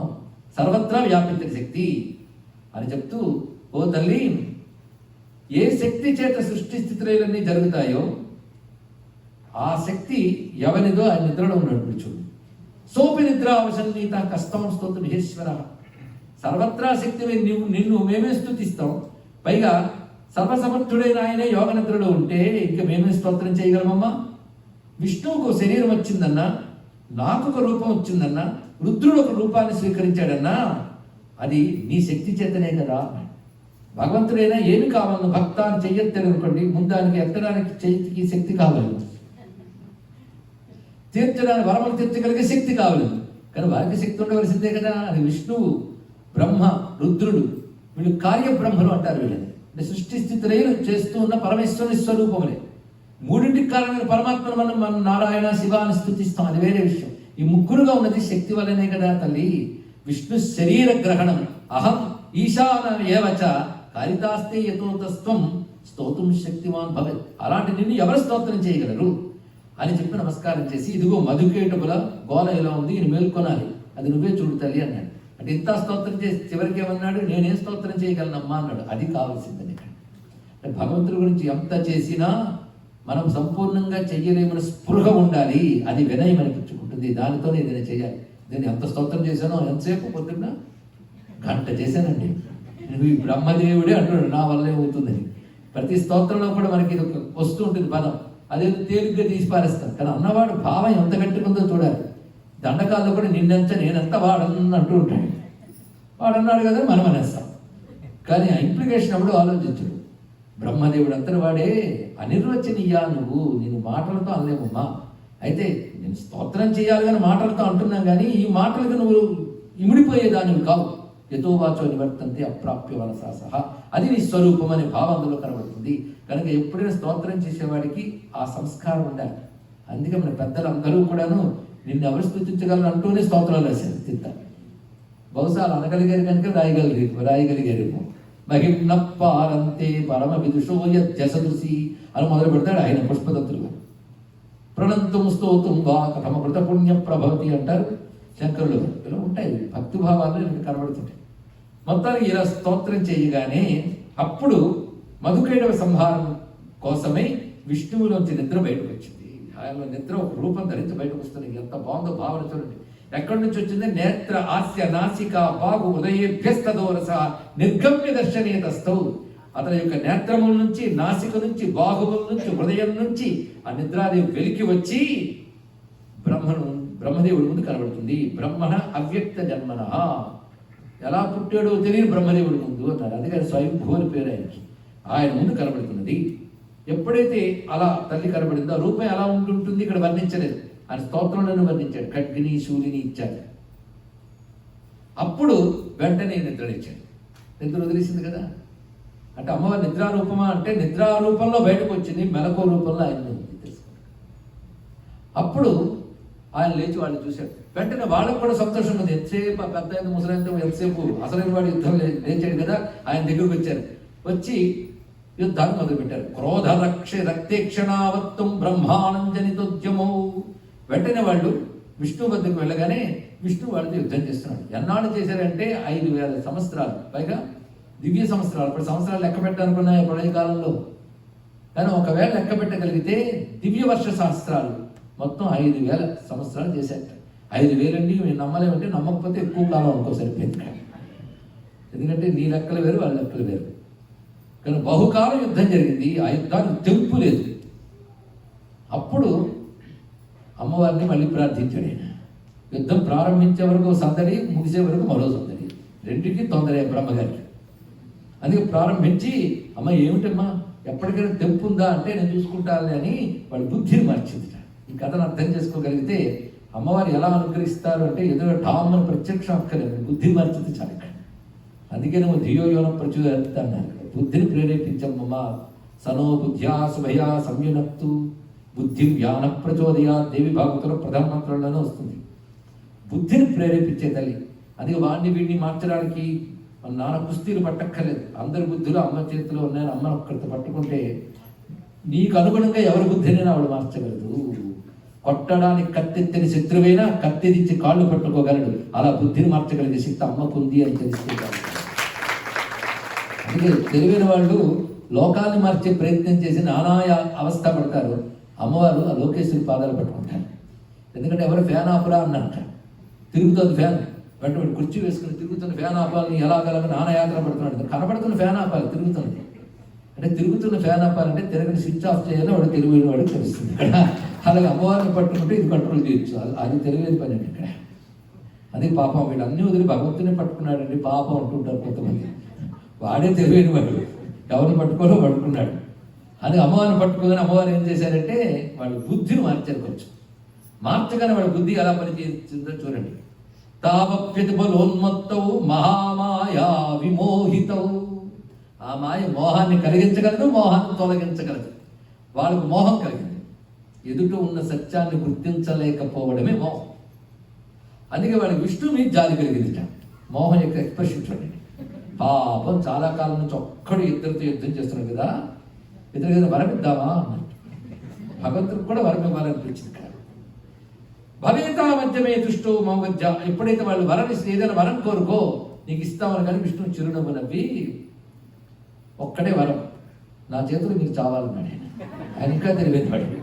పైగా వాళ్ళు చాలా కమిటెడ్ రాక్షసులు, మాటకు కట్టుబడి ఉన్నారు. ఒక వరం కోరుకో అన్నది వీళ్ళే కనుక ఆయన ఇచ్చిన వరం తీర్చాల్సింది ఏమిటి, ఆయన చేతులు చావాలి. చూసావా, మనం తీసిన పోతే మనం పట్టాం, అంత తేలిగ్గా పడతామా అని ఇంకా తెలియని వాళ్ళు ఉన్నారు. చుట్టూ ఒకసారి అబ్జర్వ్ చేశారు, జలం తప్ప మరొకట్లేదు ఆ సమయంలో. సరే మాట ప్రకారం నువ్వు మమ్మల్ని చంపుకోవచ్చు, కానీ జలం లేని చోటు చూసి చంపు అన్నారు. ఇక్కడ చూసావా అలా చేసామో అని ఒకడు మొహం చూసుకుంటున్నాడు. విష్ణు చిన్న నవ్వు నవ్వి తన శరీరాన్ని పెంచి వాళ్ళిద్దరిని పట్టుకుని తొడ మీద పెట్టి చెప్పాడు, జలం లేని చోటు కదా అక్కడ చంపేశాడు. ఆ మాట తాను నిలబెట్టుకున్నాడు. ఇక్కడ ఈ విధంగా మధుకైటకు సంహారం చేశాడు నారాయణుడు. ఇప్పుడు సంహారం చేసిన నారాయణుడు అయితే మధుకైటకు సంహారం అమ్మవారి పెట్టాడు. కథంతా విన్నాక మనం ఒప్పుకుంటాం. పైగా మధుసూదనుడు, కైటభార్య టైటిల్స్, ఎందువల్ల ఆయన శక్తి వల్ల ఆయనకు వచ్చింది, తప్పేలేదు. ఇక్కడ ఆ శక్తిని మనం ఇంతవరకు స్థుతించాం. ఈ కథలో అనేక అందమైన విషయాలు ఎన్నో ఉన్నాయి. ప్రతి వాళ్ళు విష్ణు చైతన్యం ఉంది, కానీ తెలియబడట్లేదు. తెలియబడకుండా ఉండడానికి 3 కారణాలు: రజోగుణం, తమోగుణం, సత్వగుణాలు. 3 కారణాలు. అయితే సత్వగుణం మంచి పని చేసింది, శత్రువును గుర్తించింది. రజోగుణం తమోగుణాలు సతాయిస్తూ ఉంటే సత్వగుణానికి భగవంతుని ఆశ్రయించాలని బుద్ధి పుడుతుంది. అది ఆశ్రయించింది. ఆశ్రయిస్తే మన నిద్రాణమైన భగవత్ శక్తి జాగృతమై ఆ రజోగుణ తమోగుణాలను నియంత్రించి సత్వగుణాన్ని రక్షిస్తే ఆ సత్వగుణం వల్ల పరమాత్మ జ్ఞానం పొంది మనం ముక్తులం అవుతాం. ఈ కథలో దగ్గర అంతర్యం ఉంది. ఇక్కడ సత్వగుణ సంకేతం ఎవరు? బ్రహ్మదేవుడు. రజోగుణ తమోగుణాలు ఎవరు? మధుకైటవుడు. నిద్రాణమై వ్యాపక చైతన్యం లోపల ఉంది. వ్యాపకం అంటే విష్ణువు, లోపల ఈశ్వర చైతన్యం ఉంది, వ్యాపకమే. కానీ జాగృతం కాలేదు మన తమోగుణం వల్ల. జాగృతం అంటే తెలియబడుట లేదు అని అర్థం, అది మేల్కోలేదు అని కాదు. మేల్కొల్పగలిగే శక్తి సత్వగుణానికి మాత్రమే ఉంది. ఈ కథలో దగ్గర ఆంతర్యం ఇది. ఇలా మధుకైటకు సంహారం చేసింది అయ్యా అమ్మవారు అని చెప్పగానే ఆనంద పరచులై విన్నారు సురధుడు. సమాధి, ఈ సమాధికి కొన్ని చోట్ల సుమతి అని పేరు కనబడుతుంది. ఇది కూడా గుర్తుపెట్టిన, సుమతి సమాధి. కొన్ని గ్రంథాల్లో సుమతి నామ సమాధికి పర్యాయంగా చెప్పారు. అంటే దేవి మహాత్మ్యంలో సమాధి ఉంది, కానీ అమ్మవారి కథ అనేక పురాణాల్లో ఇదే కథ ఉన్నది. కొన్ని చోట్ల సుమతి శబ్దం వాడారు. అంటే ఇక్కడలా అక్కడ ఎలా చెప్పారు, 2 రకాల యాంగిల్స్ చూపించారు దానిలో. అదేమిటో మనం చివరి రోజు శనివారం పెట్టుకున్నాం కనుక ఆ పేర్లను డీకోడ్ చేయడం పెట్టుకున్నాం. మొత్తాన్ని తత్వదృష్టితో ఇక్కడి వరకు మనం గ్రహించాం. ఆ తర్వాత వెంటనే మరో కథ మొదలుపెట్టేశాడు. ఇప్పటి వరకు మధుకైట భవధ అనేటువంటి ప్రథమోధ్యాయం అయింది. 2వ కథ మొదలవుతుంది. ఈ 2వ కథలో ఇప్పటి వరకు ఒక చరిత్ర అంతా కలిపి ఒక్క అధ్యాయంలో తెలిసేశాడు. ఆ అధ్యాయంలోనే గురూపసదనం కూడా జరిగింది. అంటే శిష్యులు గురువుని ఆశ్రయించే విధానం, వినయం, జిజ్ఞాస అన్ని చూపిస్తూ గురువు బోధించడం. ఇక్కడ గమనిస్తే అథాతో బ్రహ్మ జిజ్ఞాస అనే బ్రహ్మసూత్ర పద్ధతి ఎదురువస్తుంది. ముందు వాడికి ఒకనొక వైరాగ్య భావం కలుగుతుంది. సత్యం అంటే ఏంటి తెలుస్తుంది, కానీ అది పొందలేకపోతున్నానని తాను భావిస్తూ గురువుని ఆశ్రయిస్తాడు. ఇది అధికార నిర్ణయం. గురువుని ఆశ్రయిస్తే గురువు చెప్పేది బ్రహ్మ విద్య. బ్రహ్మ విద్య ఎలా ప్రారంభమవుతుందో ఈ దేవి సప్తశతి అలాగే ప్రారంభమైంది గమనించట్లేదే. అది గురువుని ఆశ్రయించి ఆచార్యవాన్ పురుషో వేద ఉపనిషత్తు చెప్తుంది. ఎవడికి ఆచార్యుడు ఉంటాడో వాడే తెలుసుకోగలడు. అందుకు శ్రోత్రియం బ్రహ్మనిష్టం అకామహతం. శ్రోత్రియుడు సదాచార సంపన్నుడు, కామాది వికారము లేనివాడు, బ్రహ్మమునందే నిష్ఠుడైనటువంటి గురువును ఆశ్రయించి శిష్యుడు తెలుసుకోవాలి అని చెప్తారు. ఇప్పుడు వీడు చేసిన పని అది. కనుక వేదాంత శాస్త్రం ప్రారంభమైనట్టే ప్రారంభమైంది పద్ధతి అంటే ఇందులో చెప్పబడుతున్నది ఏమిటో మనం గ్రహించవచ్చు. మరొక కథ చెప్తున్నాడు. ఇది 1 by 1 జరిగిన కథ అనుకోవద్దు.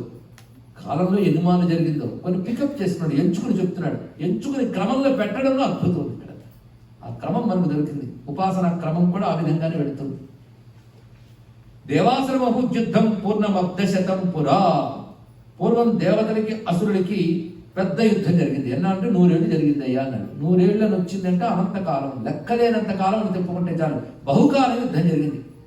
అప్పుడు దేవతలకి ఇంద్రుడు, అసురుడికి మహిషాసురుడు అధిపతిగా ఉన్నారు. అయితే ఇక్కడ చిత్రం ఏంటంటే రాక్షసుల పేర్లు భలే ఉన్నాయండి. మహిషి శబ్దాన్ని మనం ఏదో అర్థం తెలియక అదేదో పెద్ద శబ్దం అనుకుంటున్నాం కానీ దున్నపోతున్న అర్థం. అతనికి మాత్రం వాళ్ళ అమ్మ చూస్తూ చూస్తూ దున్నపోతున్న పేరు పెట్టిందా? పెట్టుంటుంది. కొంతమంది కొన్ని మొక్కలు ఉంటూ ఉంటాయి, ఆ పేర్లు పెడుతుంటాయి. పెట్టుంటుందేమో, ఉండకూడదనేమో ఉంది. అయితే ఇక్కడ గమనించవలసింది, ముందు మధుకైటభ వచ్చింది, ఇప్పుడు మహిషాసురు వచ్చింది. రాక్షసుల పేర్లలో ఉన్న తత్వం చూడాలి మనం. మధు అంటే తీపి అని అర్థం. ఒక్క తీపి చుక్క పడితే చాలు ఎన్నో కీటకాలు చేస్తాయి చుట్టూ. ఒక్క తీపి ఉంది మనలో. ఏమిటా తీపి? నాకు నేనే తీపి. దీని అహంకారం అంటారు. నేను అనేది ప్రతి వాడికి తీయనైన వస్తువు. అది ఎవరైనా ఒక మహాత్ముడి గురించి చెప్తూ ఉంటాడు కదా, ఆయన ఇలా చేశారు అలా చేశారంటే, అవును నేను కూడా మధ్య అలాగే చేశాను చూడు. ఎంత ఎవరితో మాట్లాడుతున్నాను కూడా చూడవాడు. ఆ నేను అనేది ఎంత తీయని వస్తువు ప్రతి వాడికి కూడా. బ్రతుకు తీపి అని కూడా మాట వినుంటాం. ఆ నేను అనేది తీపి చుక్క, అదొక్కడ పడితే అనేక కీటకాలు చేరినట్టు కీటవద్భాతి కీటభం కీటభస్య భావం కైటభం అని చెప్పారు ఇక్కడ. కీటకాలు బోర్లు చేరితే ఆ బోర్డుని కీటకాలు చేరడాన్ని కైటభం అంటారు అన్నాడు. కనుక నేను మధువైతే, అహం మధువైతే మమకారం కైటభం అన్నాడు ఇక్కడ. అహం మమ అదే మధు కైటభులు. ఆ రెండింటిని పరిమార్చడమే జ్ఞానం. ఆ జ్ఞానమే వైష్ణవి జ్ఞానం, విష్ణు జ్ఞానం. అది ఈ కథలో తగినటువంటి తాత్విక ఆంతర్యం. వీడి పేరు మహిషాసురుడు. ఒట్టు దున్నపోతే ఒక లెక్క. దున్నపోతులు ఏంటంటే మన భారతదేశం హైవేల్లో కూడా వస్తుంటాయి ఇక్కడ. అవి వచ్చినప్పుడు స్పీడ్ బ్రేకర్ లెక్కలేదంట. ఒక్కొక్కప్పుడు వీడి స్పీడ్ మొత్తం పోయి ప్రమాదం ఉంది. అది చలించదు, అలాగే వెళుతుంటుంది. నువ్వు మారాలే తప్ప అది మారదు. హార్న్ కొట్టే వెళ్ళదు. అది వెళ్ళిన తర్వాత నేను వెళ్ళాలంతే, నీకు తాపు ఇవ్వదు అన్నాడు ఇక్కడ. అంటే తమోగుణ లక్షణం అలా ఉంటుంది అయ్యా. దానికి బండబారుడు తనం అంటారు ఇక్కడ. అయితే తమోగుణం తనమానతాను ఉంటే పర్వాలేదు, దానికి అసురత్వం ఒకటి తోడైంది. అసురత్వం అంటే ఎప్పుడూ తన సుఖం కోసం చూసుకోవడమే అసురత్వము. ఇది తెలుసుకోవాలి. ఏది వచ్చినా తన స్వార్థం కోసమే చూస్తుంటుంది. అసుషు రమతే ఇది అసురహ అని అర్థం. తన ప్రాణాలు, తన ఇంద్రియాలు, తన సుఖాల గురించి ఆలోచించే వాళ్ళందరూ అసురుడే పోన్నాడు. అప్పుడు మనం ఎక్కడున్నాం మనకి తెలిసింది. మహిషత్వానికి అసురత్వం కూడా తోడైతే అది రజోగుణ వికారం. కానీ మహిషత్వం తమోగుణం అయితే అసుర శబ్దం. అక్కడ ఇద్దరు రాక్షసులు, ఇక్కడ ఒకడే రాక్షసుడు. అంటే రెండు కలిసిపోయింది, కలలు కట్టుకుపోయి. కనుక ఇందాక అయిన తర్వాత పేరు అర్థం చెప్పాం, ఇప్పుడు ముందే పేరు చెప్పేస్తున్నాం. మహిషాసురుడు వాడున్నాడు అక్కడ. రజోగుణ తమో గుణాలు రాక్షస గణాలన్నిటికీ వాడు లీడర్. ఆ లక్షణం ఈ లక్షణం కలుపుకున్నవాడు లీడర్గా ఉన్నాడు. దైవీ గుణాలన్నిటికీ లీడర్గా ఇంద్రుడు ఉన్నాడు. ఈ ఘర్షణ ప్రతి వారికి జరుగుతుంటుంది కానీ జయించుతూ ఉంటాయి. ఎప్పుడు అసలు గుణాలే జయించుతూ ఉంటాయి. అలాగే వాళ్ళు జయించారు. ఆ జయించి వాడు ఇంద్రుడు అయిపోయాడు ఇప్పుడు మహిషాసురుడు. మిగిలిన వాళ్ళందరినీ కూడా తన్ని తరిమేశాడు. వాళ్ళందరూ బాధపడుతూ వెళ్ళి ఎత్ర ఈశ గరుడ ధ్వజౌ, ఎక్కడైతే పద్మయోనిం ప్రజాపతి బ్రహ్మదేవుడి దగ్గరికి వెళ్ళారు, అక్కడే ఈశ్వరుడు విష్ణువు కూడా ఉన్నారు. అంటే ముగ్గురు వేర్పుల్ని ఆశ్రయించారు. బ్రహ్మ విష్ణు రుద్రుల్ని ఆశ్రయించారు. ఆశ్రయించి చెప్పుకున్నారు వాళ్ళ యొక్క కష్టాన్నంతటినీ. చూసేవా ఇలా జరిగింది, ఆ అసురుడు ఆక్రమించాడు, దేవతలందరూ కూడా దిక్కులేని వారయ్యారు అంటూ వివరించారు. ఆ వివరించగానే అప్పుడేం జరిగింది, చాలా అద్భుతమైన అంశాన్ని చెప్తున్నాడు ఇక్కడ. శరణం వహ ప్రపన్నాస్మో వధస్తస్య విచింత్యతాం యుద్ధం నిశమ్య దేవానాం వచాంసి మధుసూదన. మేము మిమ్మల్ని శరణ వేడుతున్నాం. ఈ అసురుల వల్ల స్వర్గాది లోకములు గతులు తప్పే, లోకంలో క్షేమం దెబ్బతింది. కాబట్టి మీరే అనుగ్రహించాలి అని త్రిమూర్తుల్ని ప్రార్థించగానే మధుసూదన చకార కోపం శంభుశ్చ భృగుటీ కుటిలాననవు. ఇక్కడ మధుసూదనుడు శివుడు వీళ్ళిద్దరికి కోపం వచ్చింది. ప్రార్థించిన వారి మీద కాదండి, ఈ పని చేసిన రాక్షసుడి మీద. వారు కోపం రాగానే కనుబొమ్మలు ముడివేశారు. ఒక్కొక్క దాని ఎక్స్ప్రెషన్ ఉంటుందండి. మాట్లాడిపోయిన ఎక్స్ప్రెషన్స్ చూసి భావాలు తెలుసుకోవచ్చు. అలా ఒక్కసారి కనుబొమ్మలు ముడివేశారు. కనుబొమలు ఉడివేయగానే తతోతి కోపపూర్ణస్య చక్రిణో వదనాత్ తతః నిశ్చక్రామ మహత్తేజో బ్రహ్మణః శంకరస్య చ. అలా వారి ముగ్గురికి ఒక్కసారి ఆగ్రహం కలగగానే వారిలో ఉన్న ఒకానొక తేజస్సు వెలికి వచ్చింది. బ్రహ్మ నుంచి, విష్ణువు నుంచి, రుద్రుడి నుంచి ఒక తేజస్సు, ఒక అగ్నిపుంజంలాగా వచ్చి మూడు కలిసిపోయి ఒక మహా తేజస్సు ఏర్పడింది. ముందు ఎవరి నుంచి వచ్చింది? త్రిమూర్తుల నుంచి వచ్చింది. వెంటనే అక్కడ దేవతలకి అదేదో ప్రేరకంలాగో లేదా దేవతల్లోని శక్తి యొక్క సంకల్పం వల్లనో ప్రతి దేవత నుంచి ఆ విధమైన తేజస్సు బయటకు వచ్చింది. అక్కడ ఉన్న సర్వదేవతల నుంచి అన్యేషాంచ దేవానాం శక్రారీణాం శరీరతః నిర్గతం సుమహత్తేజ తచ్చైక్యం సమగచ్చత. ప్రతి దేవత నుంచి ఆ తేజస్సు వచ్చి అందుకు మునుపు ముగ్గురు తేజస్సు కలిపి ఏ ఏక తేజస్సు ఉందో దానిలో కలిసిపోయి అదంతా కలిపి మహా అగ్నిపుంజంలో గోచరిస్తున్నది. అది ఎలా ఉన్నదంటే అతీవ తేజస్సు కూటం జ్వలంతమేమో పర్వతం. అగ్నంతా కలిసి ఒక పర్వతాకారం వచ్చింది. అంత తేజస్సు కనబడుతున్నది. అది చూస్తూ దేవతలు ఆశ్చర్యపోతున్నారు. అంటే వాళ్ళు బయటకు రాని తేలేదు, వాళ్ళ నుంచి వచ్చింది, ఇది తెలుసుకోవాల్సింది. అంటే వాళ్ళ అధీనంలో లేదు, ఆ శక్తి అధీనంలో వాళ్ళు ఉన్నారు. ఆ శక్తి తనంత తాను వెలుగు వచ్చింది. ఇక్కడ వాళ్ళు ఆశ్చర్యపోయి చూస్తున్నారు. అంటే ఒక్కొక్కరిలో ఇండివిజువల్గా ఉన్న శక్తి వెలికి వచ్చి కలెక్టివ్గా ఒకటి కనబడింది. ఇది చాలా గొప్ప అంశం అండి, భావించగలిగితే. ఒక్కొక్క దేవతల్లో ఒక్కొక్క శక్తి అదంతా కలిసి వెలికి వచ్చి ఆ మహా తేజస్సు గోచరిస్తుంది. అది దదుషుస్తే సురాస్తత్ర. ఈ దేవతలందరూ చూస్తున్నారు తేజస్సుని. వాళ్ళ నుంచి వచ్చింది కానీ వాళ్ళ వల్ల రాలేదు. ఒక్క పాయింట్ బాగా చూడండి, through them not by them. వాళ్ళ నుంచి వచ్చింది తప్ప వాళ్ళ వల్ల రాలే. అంటే వాళ్ళని కూడా శాసించే ఒక శక్తి వాళ్ళలో ఉంది, అది వెలికి వచ్చింది. ఇదంతా కలిపి ఏమైంది? ఒక మహాశరీరంగా కనబడుతున్నది. అది చూస్తూ ఉంటే జ్వాలా వ్యాప్త దిగంతరం. ఆ మహాగ్ని పర్వత జ్వాలలు దిగంతాల్లో వ్యాపించిపోయినాయి. చూస్తూ ఉండగానే ఆ తేజస్సంతా కలిసి ఒక అద్భుతమైన రూపాన్ని స్వీకరించింది. ఆ రూపం నారీ రూపము, స్త్రీ రూపాన్ని ధరించింది. అంటే అమ్మవారు ఎవరో ఇక్కడ తెలిసింది కదా. సర్వ దేవతల యొక్క శక్తి ఒక రూపం ధరిస్తే అమ్మవారు. కనుక ఆ తల్లిని మనం నమస్కారం చేసామంటే సర్వదేవతలు నమస్కరించాం అని తెలుసుకోవచ్చు. అంటే ఇప్పుడు అమ్మవారి రూపం ఎవరి వల్ల వచ్చింది? దేవతలందరి శక్తుల వల్ల వచ్చింది కదా. అసలు దేవతలే ఏ శక్తి వల్ల వచ్చారో ఆ శక్తి ఆవిడ.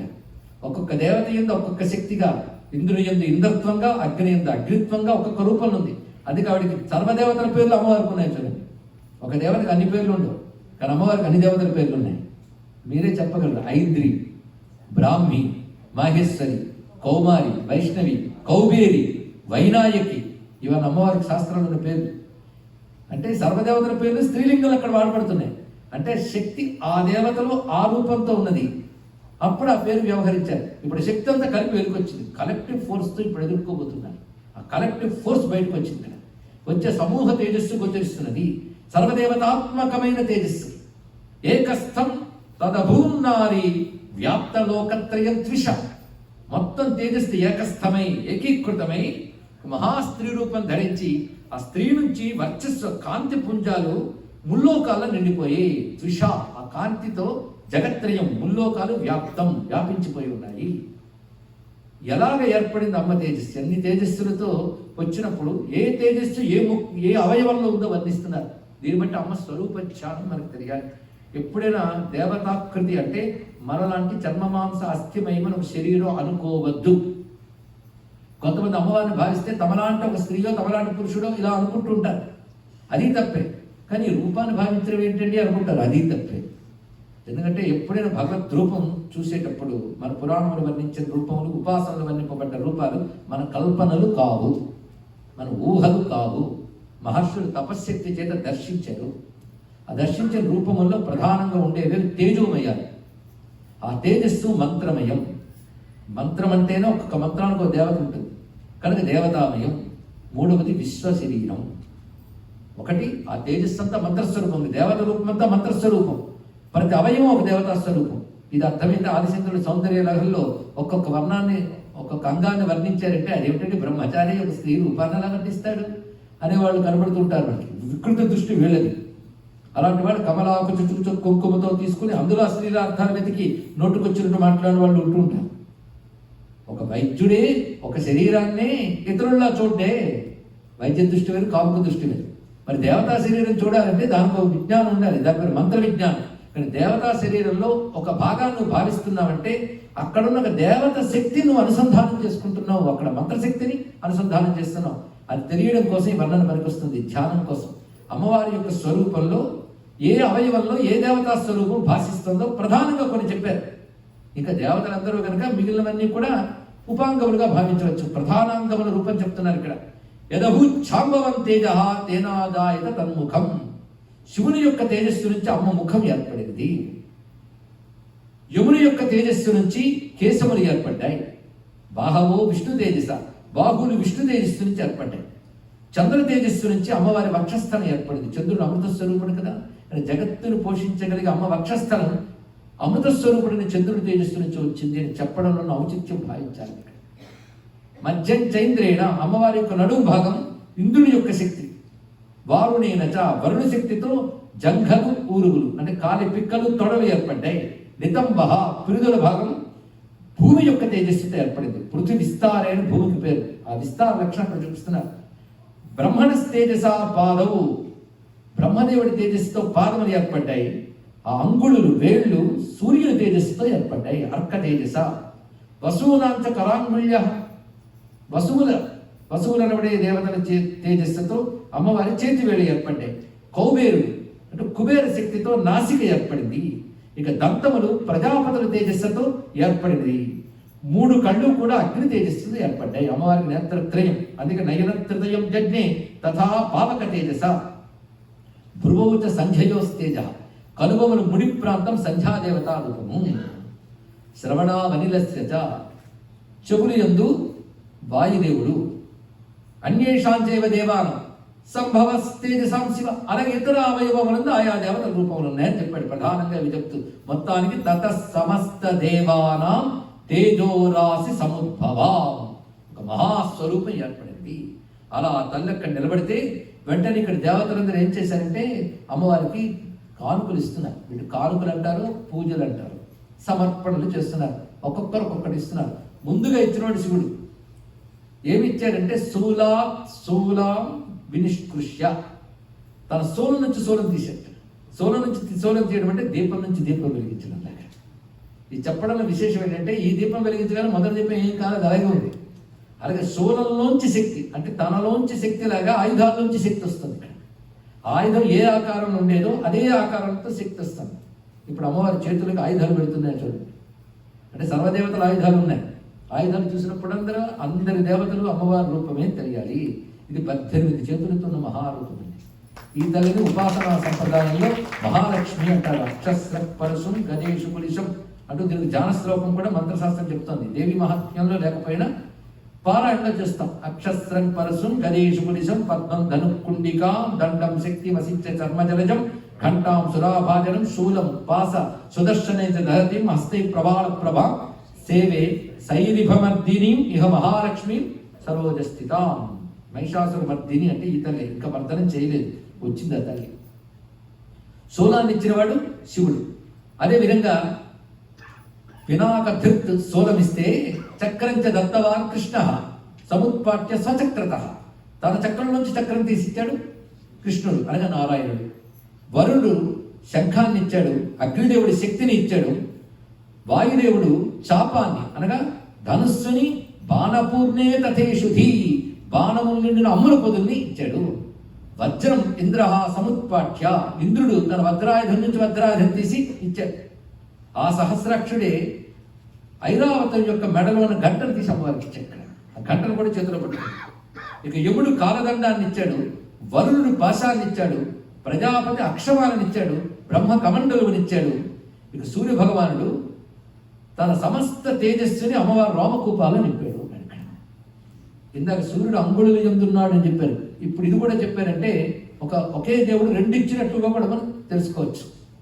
అలాగే కాలుడనే దేవత, ముందు యముడిని చెప్పారు కనుక కాలుడనేటువంటి దేవత ఖడ్గాన్ని ఇచ్చాడు, డాలుని ఇచ్చాడు. ఖడ్గము డాలు ఇవ్వడం జరిగింది. ఇక క్షీరోదహ, క్షీరసాగరము ఏమన్నా అమ్మక అయ్యి కదండి ఆయన, అది పుట్టింటిసారి ఇచ్చినట్టు ఇచ్చాడు ఆయన. ఏమిటి ఇచ్చారంటే అమలం హారం, నిర్మలమైన హారాన్ని, వస్త్రాన్ని, చూడామణిని, కుండలాన్ని, కటకాలని అంటే భుజగాభరణాన్ని, అర్ధచంద్రంతో ఉన్న అలంకారాన్ని, కేయూరములను, నూపులవు విమలవు, రమ్యమైనటువంటి కాలి పట్టీలను, గ్రైవేయకం, కంఠమాలను అన్ని ఇచ్చాడు. అంటే చీర, సారి, ఆభరణాలు అన్ని ఇచ్చాడు ఆయన. అంగుళీయక రత్నాన్ని సమస్త స్వంగుళీషిచ విశ్వకర్మ దదోతస్యే పరసంచాతి మనం. ఈ విధంగా అంగుళీయకాలు మొదలైనవని ఇంద్రుడు ఇచ్చాక విశ్వకర్మ వచ్చి పరశువునిచ్చాడు. అంతేకాదు, పరశువుతో పాటు అనేక రూపాల అస్త్రములు ఇచ్చాడు విశ్వకర్మ. రకరకాల అస్త్రాలు అమ్మవారికి ఇచ్చాడు. అస్త్రాన్ని అనేక రూపాన్ని, వాటితో పాటు వివిధములైన ఆయుధాలు కూడా ఇచ్చాడు. అమ్లాన పంకజామాలాం శిరస్సురసి చాపరాం అదద జలధిస్తస్యై పంకజంచాతి శోభనం. మరి సముద్రదేవుడే వాడిపోని మాలలు శిరస్సు మీద ఒకటి, వక్షస్థలం మీద ఒకటి ఇచ్చి చేత్తో పట్టుకోవడానికి ఒక పద్మం ఇచ్చాడు. ఇవి పట్టుకుంటుంటే హిమవంతుడు ఇచ్చాడు. ఈయన కూడా అమ్మవారే, అయ్యవారే. అంటే ఆవిడే మహాలక్ష్మి, ఆవిడే మహాగౌరి కనుక అటు ఇటు కూడా తెలుస్తుంది. హిమవంతుడు వచ్చి అమ్మవారికి ఇచ్చింది ఏంటంటే వాహనం సింహం. హిమవంతుడు పర్వతాలు, అరణ్యాలు వీటంటి ప్రభు కదా, అది మంచి సింహాన్ని తీసుకొచ్చాడు. వాడితో పాటు పుట్టింటి వాళ్ళు కదా, రత్నాన్ని వివిధానిచ, రకరకమైన రత్నములు ఇచ్చాడు. వాడి తర్వాత ధనాధికుడు అంటే కుబేరుడు, ఆయన వచ్చి ఇచ్చినది ఏంటంటే దదావశూన్యం సురయా పానపాత్రం ధనాధిప. నిండుగా ఉన్నటువంటి ఒక పానపాత్ర ఇచ్చాడు. సురాపాన పాత్ర. సుర అనగానే మనం అనుకునే మద్యపానం తీసుకోకూడదు, అది దివ్యమైనది. దాని అంతరార్థం తర్వాత చూద్దాం. దీనితో పని ఈ అవతారంలో కనబడుతుంది. దాన్ని ఇచ్చాడు.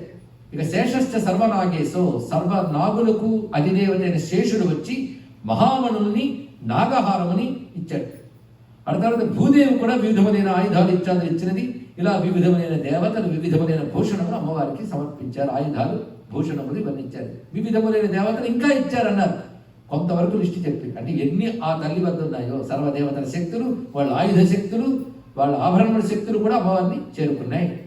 అప్పుడు అమ్మవారు ఒక్కసారిగా అట్టహాసం చేశారు. అంత ఆకాశాన్ని అంటుకున్న స్వరూపంతో నిలబడి సమ్మానిత ననాదోచ్చై సాట్టహాసం ముహుర్ముహు, మాటి మాటికి అట్టహాసాలు చేస్తుంది.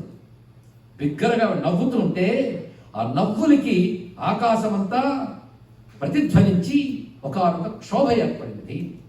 ఆ క్షోభకి భూమి కంపిస్తుంది, సముద్రాలు కూర్నిలుతున్నాయి, పర్వతాలు కదిలిపోతున్నాయి. ఆ సింహవాహినిగా అమ్మవారు అక్కడ ఉంటే ఆ మహాస్వరూపాన్ని చూసి దేవతలు నమస్కారం చేస్తున్నారు. ఆ సమయంలో రాక్షసులకి అల్లకల్లోలమంతా తెలుసుకుని ఇదేమిట్రా ఎలా జరిగింది అనుకుని వాళ్ళు వచ్చి చూస్తున్నారు, మహిషాసురుడు వాడి గణాలు.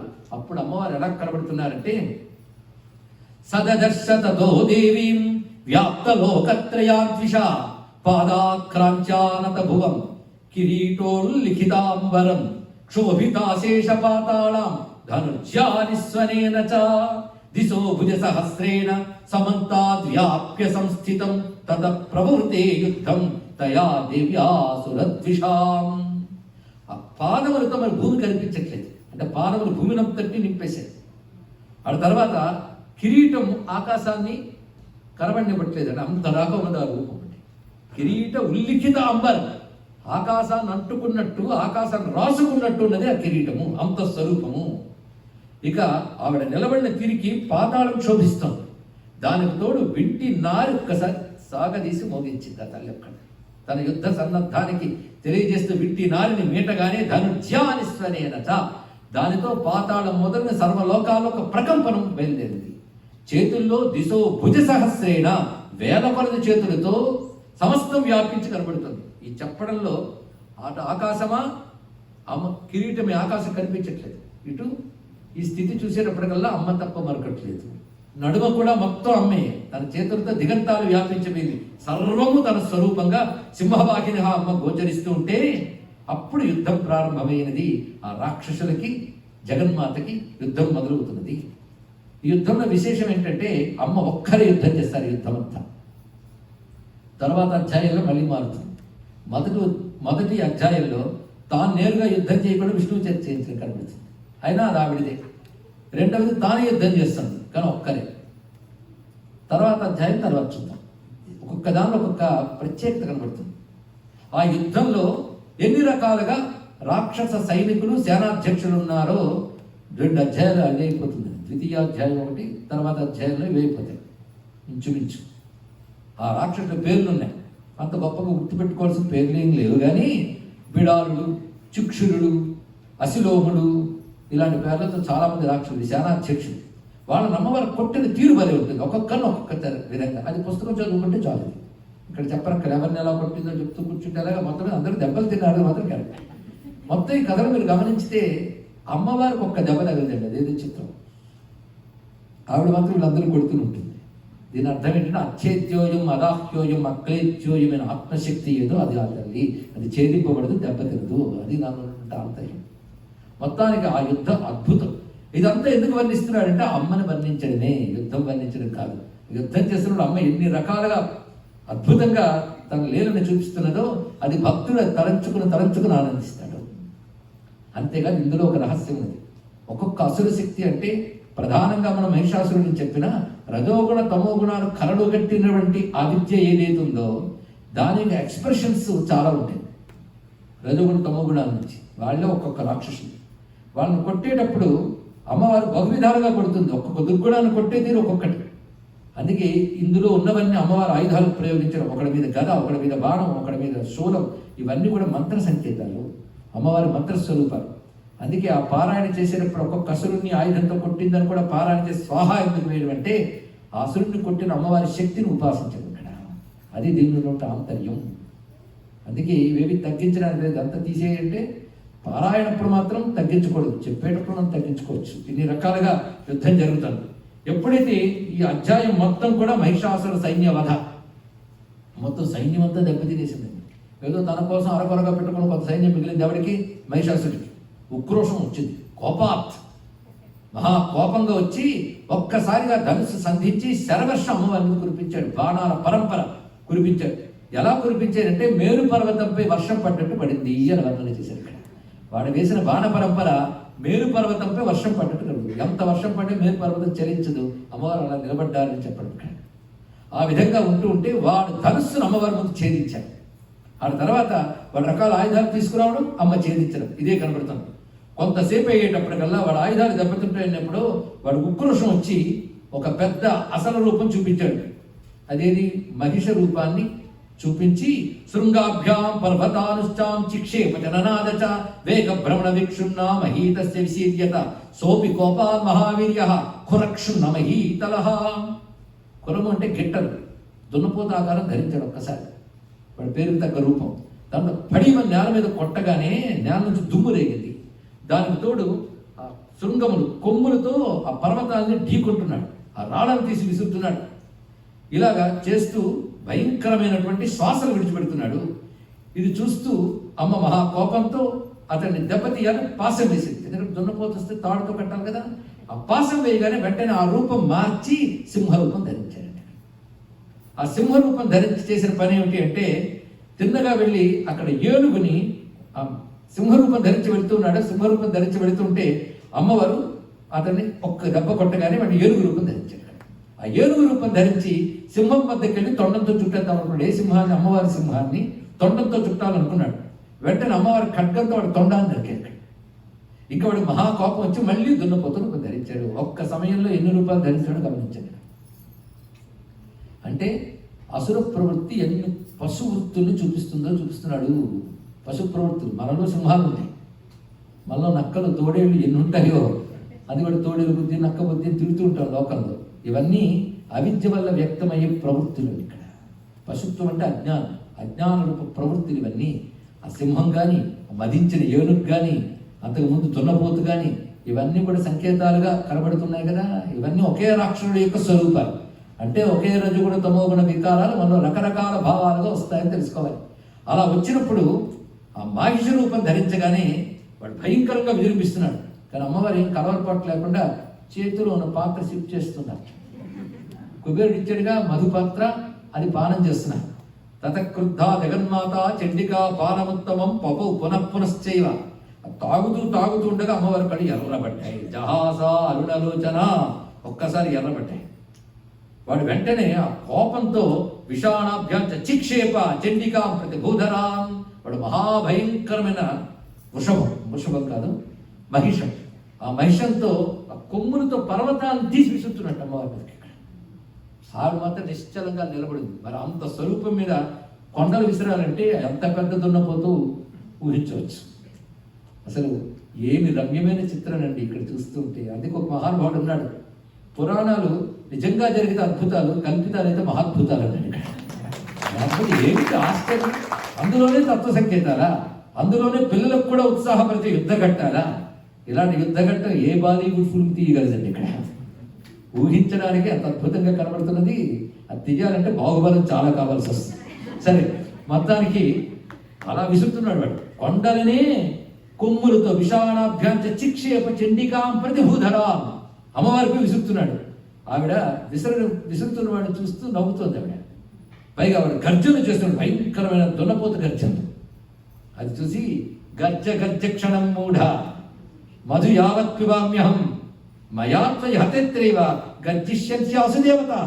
గర్జించు గర్జించు, నీ గర్జన ఎంతవరకు అంటే నా చేతిలో ఉన్న పాత్ర పూర్తి అయ్యే వరకు. ఆఖరి సిప్పైపోయాక నీ గర్జన లాగిపోతే దేవతల ఆనంద గర్జనలు ఉంటాయి. అంత విశేషమైన భావం ఇక్కడ. నీ గర్జన లాగేస్తాను, జాగ్రత్త. గర్జ గర్జ మహామూఢ మధు యావత్ పిబామ్యహం, తాగేవరకే కదా అని చెప్పి ఆ తల్లికి మొత్తం పానం చేసి ఒక్కసారి ఆకాశంలోకి ఎగిరింది అమ్మవారు. ఊహించలేదు అటువంటి అమ్మవారు ఆ విన్యాసం చూపిస్తారని. అలా ఆకాశానికి ఎగిరి ఏవముక్త సముత్పత్తి సారూఢాతం మహాసనం, ఆకాశంలోకి ఎగిరి అక్కడి నుంచి దుమికింది. ఆ దుమకడం ఎలా దుమికిందంటే ఆ దున్నపోతు మీద పాదం పెట్టి దుముకుతూనే ఆ పెట్టగానే వాడి నేలకు అతుక్కుపోయాడు. అలా అతుక్కుపోయి ఆ పైభాగం అమ్మవారు ఎప్పుడైతే పాదం మోపారో ఇంకా కంఠభాగం నుంచి రాక్షస రూపంతో వస్తున్నాడు, ఖడ్గం పట్టుకొని. వెంటనే అమ్మవారు ఏం చేశారంటే తన శూలంతో అలా వస్తున్న రాక్షసుని ఒక్కసారి పొడిచి చంపివేశారు. మహిషాసుర సంహారం జరిగింది. ప్రమక్షంచ పరంజగ్ము సకల దేవతాగణా తుష్టువస్తాం సురాదేవి సహ దివ్యైర్ మహర్షిభిః జగుర్గంధర్వపతయో నృతుశ్చాప్సరోగణా. దేవతలు కుసుముష్టి కురిపించారు, వేదోక్తములైన స్తోత్రములు చేస్తూ ఉన్నారు, దుందుములు మారుమరుగుతున్నాయి, గంధర్వపతులు గానం చేస్తుంటే అప్సరసలు నాట్యాలు చేస్తూ అమ్మవారికి జయ ద్వారాలు పలుకుతున్నారు. మహిషాన్ని అమ్మ తొక్కి పెడితే అసురుడు పైకి రాకపోతుంటే త్రిశూలంతా చెప్పించింది. రూపం చూస్తే మహిష అసుర. ఈ విధంగా మహిషాసుర మర్దిని గాథని పూర్తి చేశారు అన్నాడు ఇక్కడ. ఇందులో విశేషంగా కనబడుతున్న అంశంలో చాలా మనకు కనబడుతున్నాయి. మహిషాసురుని మర్దించి అంటే తొక్కి పెట్టి సంహరించాయి. అది మహిషాసుర సంహారిణి అని మాత్రమే కాకుండా మహిషాసుర మర్దిని జయ జయ హే మహిషాసుర మర్దిని రమ్య కపర్దిని శైలసుతే అమ్మవారికి నమస్కారం చేసుకుంటాం. ఇక్కడ ఈ మహిషాసుర మర్దిని రూపమే ప్రధానంగా మధ్యమ చరిత్రంగా అంటారు. దీన్ని మధ్యమ చరిత్రం అంటారు. ఇక్కడ ప్రథమ చరిత్రం అది, మధ్యమ చరిత్రంలో చెప్పబడుతుంది మహిషాసుర మర్దిని రూపం.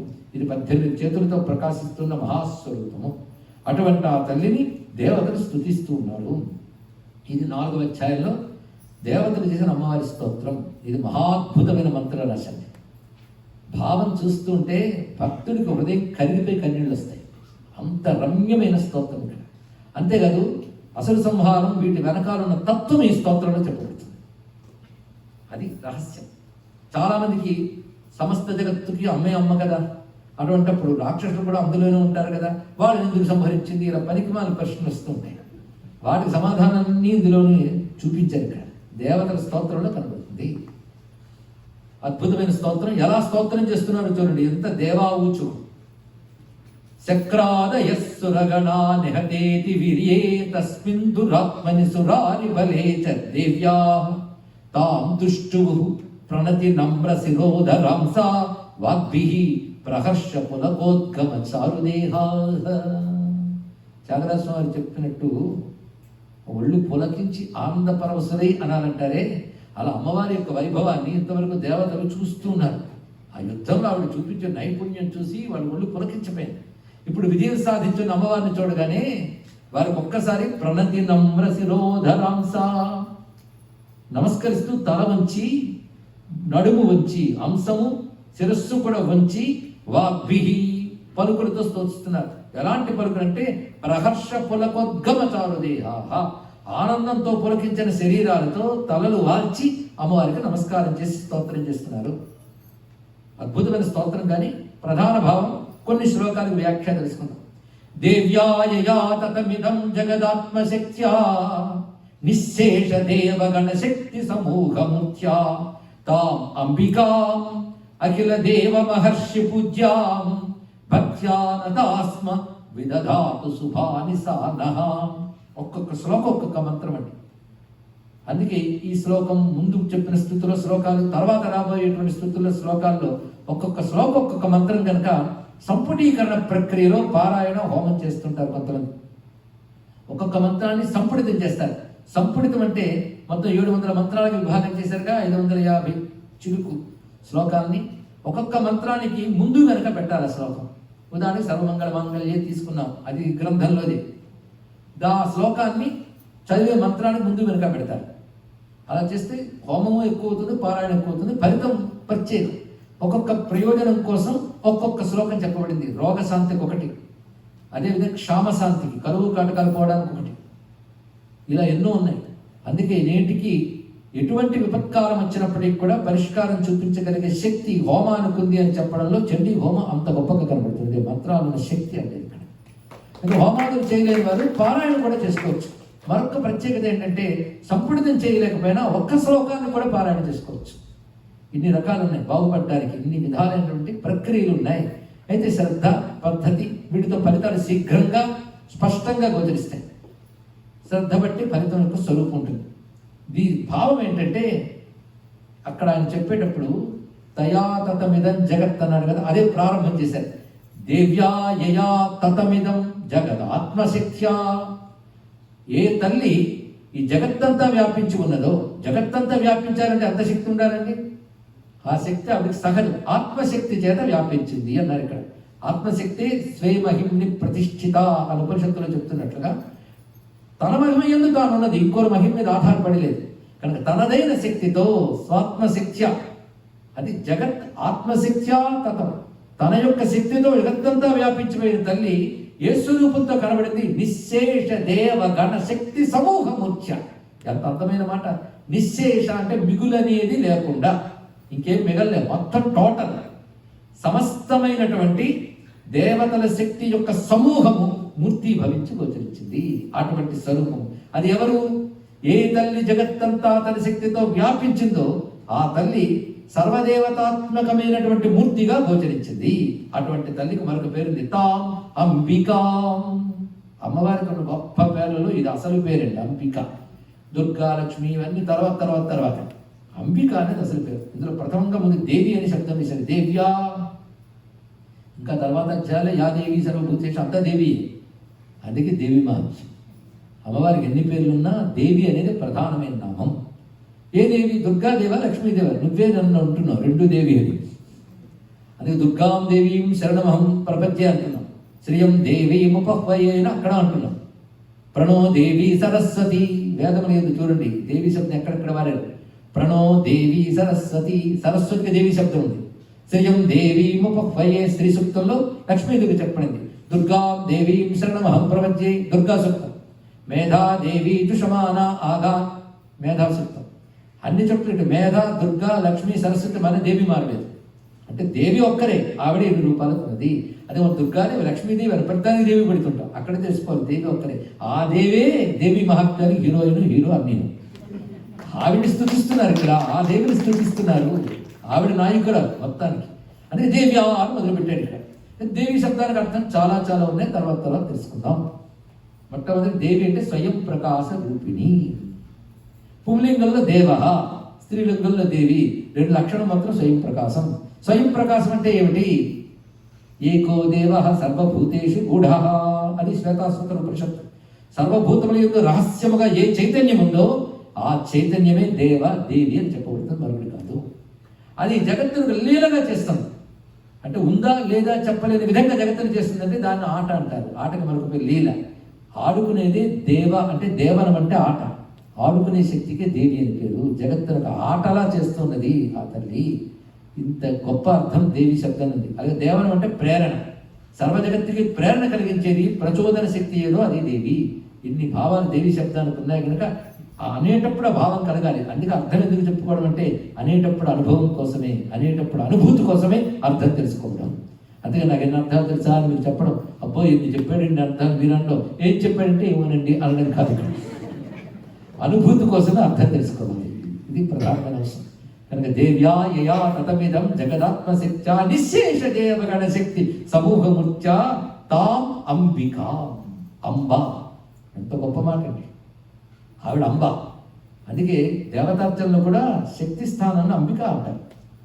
కంచి మహాస్వామి చంద్రశేఖర శాస్త్రి వారు ఎప్పుడు తల్లి గురించి చెప్పిన అంబికా అంబికా అని అంటుంటారండి. వేద భాష అంబ గొప్ప శబ్దం అది. అంబా అంటే అమ్మ. అమ్మ అంటే సర్వ జగత్తుకి కారణము పోషకము. ఎవరు కారణము పోషకమో వాళ్ళని అమ్మ అనాలి. నీకు కారణమైన వాళ్ళని, నీకు పోషకమైన నువ్వమ్మంటావు, సర్వ జగత్తుకి కారణమైన దాన్ని అంబ అనాలి. అది అంబ అంటే ఏమిటయ్యా అంటే అంతర్బహిష్ట తత్సర్వం వ్యాప్య నారాయణ స్థిత. అంతర్బహిష్ట. అంతః అన్నప్పుడు మొదట్లో అం, బహి అన్నప్పుడు మొదట్లో బ. ఈ అం బ అంతర్బహిస్తుల్లో ఎవడు వ్యాపించింది అదే అంబా అన్నారండి. ఎంత రమ్యమైన భావం. అటువంటి వైదిక భావంలో చూస్తూ సా తాం అంబిక అఖిల దేవ మహర్షి పూజ్య, దేవతల చేత మహర్షుల చేత పూజింపబడినది అన్నాడు. అంటే అమ్మను పూజించగలిగేవాడు వాళ్ళే. అంటే పవిత్రమైన గుణములే దేవతలు, దర్శించగలిగే జ్ఞానమే ఋషులు. వారు మాత్రమే అమ్మవారిని పూజిస్తారు, తెలుసుకుంటారు అని. అటువంటి తల్లిని మేము భక్త్యా నతాస్మ, భక్తితో నమస్కరిస్తూ ఉన్నాం. నమస్కరించే ఫలితం ఏమిటి? విదధాతు శుభాని సా నః, ఆ తల్లి మాకు శుభమునిచ్చుగాక. ఇప్పుడు ఈ శ్లోకం ఒకటి చాలా అనిపించలేదండి. అమ్మంటే ఏమిటో చక్కగా చెప్పేశారు. ఆవిడ ఎంత పూజ్యురాలో చెప్పారు. అటువంటి తల్లి మాకు శుభమునిచ్చుగాక. అయితే నువ్వేం చేయాలి? ఆవిడ శుభాలిస్తుంది, సరే నువ్వు చేయాలి. భక్త్యా నతాస్మ, భక్తితో నమస్కరించాలి. ఒక్కటి చెయ్యి. యస్యా ప్రభావముతులం భగవానంతో బ్రహ్మాహరశ్చ, ఏ తల్లి యొక్క ప్రభావాన్ని అనంతుడు గాని బ్రహ్మ గాని హరుడు గాని తెలుసుకోలేరు, పలుకలేరు. అటువంటి తల్లి జగత్పరిపాలనాయ, జగత్తుని పరిపాలించాలని, అశుభాన్ని నశించాలని అనుకోవాలి. నువ్వు అనుకుంటే జరగదు, ఆవిడ అనుకోవాలి. ఆవిడ సంకల్పం తన్మే మనస్ శివ సంకల్పమస్తు. అందుకే ఆ తల్లి జగత్పరిపాలనాయ నాసాయత అశుభమయస్య మతిం కరోతు, అమ్మలా అనుకోవాలి అని ప్రార్థిస్తూ ఈ తల్లి జగత్తులో ఎలా వ్యాపించిందంటే, యా స్త్రీ స్వయం సుకృతినాం భవనేషు అలక్ష్మీ పాపాత్మనాం కృతధియా హృదయేషు బుద్ధి. ఏ తల్లి సత్పురుషుల దగ్గర లక్ష్మీ రూపంతో ఉంటుందో, ఏ తల్లి పాపాత్మల దగ్గర అలక్ష్మీ రూపంలో ఉంటుందో. చూసారా, అలక్ష్మి అమ్మవారే, లక్ష్మీ అమ్మవారే. నీ చాయిస్ ఏంటి? రెండు అమ్మవారి కనుక ఏదొచ్చినా పర్వాలేదు అంటావా? కాదు, రెండు అమ్మవారే. కొట్టేది నిమిరేది చెయ్యేదా కొట్టకుండా ఉండాలని కోరుకోవాలి. అయితే ఆవిడ అలక్ష్మిగా కూడా వస్తుందండి. ఎక్కడికి? పాపాత్మల ఇంట్లో. అక్కడ అది పాపినాం కలహాధార. అలక్ష్మి ముందు కలహ రూపంలో వస్తుంది, అంటే ఒకరికొకరు పడకపోవడం. అది వాళ్ళ పాప సంస్కారం వల్ల ఆ విధంగా వాళ్ళని శిక్షిస్తూ వస్తున్నది, వీళ్ళని ఈ విధంగా రక్షిస్తూ వస్తున్నారు తల్లి. కృతధియాం హృదయేషు బుద్ధి, విద్వాంసుల యందు బుద్ధి రూపంలో ఉంటుంది. అందరిలో బుద్ధి ఉంటుంది కదండి, మరి వాళ్ళకి ఎందుకు చెప్పారంటే వాళ్ళ బుద్ధిలో జ్ఞానం ఉంటుంది, అది ప్రత్యేకం. కనుక ఎవరి విద్వాంసులో వాళ్ళ యందు బుద్ధి రూపంలో ఉంటుంది. సత్పురుషుల్లో శ్రద్ధగా ఉంటుంది. ఉత్తమమైన పుట్టుకు కలిగిన వారిలో లజ్జగా ఉంటుంది. అందుకే లజ్జ బిడియం అంటే ఓల్డ్ ఫ్యాషన్స్ అండి. అంటే ఉత్తమంలో ఉంటుంది రండి అని చెప్పాలి ఇక్కడ. అంటే ఆ రోజుల్లోనే ఉత్తములు ఉండేవారని తెలుస్తుంది. అందుకే కులజన ప్రభవస్య లజ్జ తాం త్వాం నతాస్మ పరిపాలయ దేవి విశ్వం. ఈ విభూతులు వర్ణించారు, తర్వాత వర్ణిస్తారు. అమ్మా, నువ్వు యుద్ధం చేస్తున్నప్పుడు మేము చూసాం, మాకు అదృష్టం దక్కింది. ఎందుకంటే మమ్మల్ని సేఫ్ ప్లేస్లో పెట్టేసి ఒక్కదాని యుద్ధం చేసాం. కానీ మేము గ్యాలరీలో చూసినట్టు చూసాం మొత్తం కూడా యుద్ధాన్ని. ఎంత భాగ్యం తల్లి! ఆ యుద్ధం ఏమిటి? అసలు మమ్మల్ని అనుగ్రహించడానికే నువ్వు యుద్ధం చేసావు. ఆ యుద్ధంలో నువ్వు చేసిన పనులు, నువ్వు చూపించిన వీరత్వం, కించాహవేషు చరితాని తవాని యాని సర్వేషు దేవ్యసుర దేవగణాదికేషు కిం వర్ణయామ. ఓ తల్లి, నువ్వు ఆ చూపించిన లీలలు క్రియలు ఉన్నాయే, అవి ఏమని వర్ణించగలవు? అసలు ఏ ఒక్కరిలో ఆ చరిత్ర కనబడిస్తున్నా? ఎంతమంది దేవతలు ఇద్దరు యుద్ధాలు ఎన్నో చేసాం. యుద్ధం వచ్చిన ప్రతిసారి రక్షించి ఇది పరిపాలే. నువ్వు ఇచ్చిన శక్తితో ఎన్నో చేసాం. మా వల్ల చేత కానప్పుడు నీ దగ్గరకు వచ్చాం కదా. ఇన్ని యుద్ధాల్లో మేము ఎక్కడా ఇంత అద్భుతాన్ని చూడలేదు, అలాంటి అద్భుతం చూడగలిగాం. కానీ తల్లి, నువ్వెవరో మాకు తెలుసు. హేతు సమస్త జగత, నువ్వు ముల్లోకానికి తల్లివి. త్రిగుణాలు దోషాలు ఉన్నవారు నేను తెలుసుకోలేరు పూర్ణంగా. హరిహర బ్రహ్మలు కూడా నిన్ను గ్రహించడం సాధ్యం కాదు.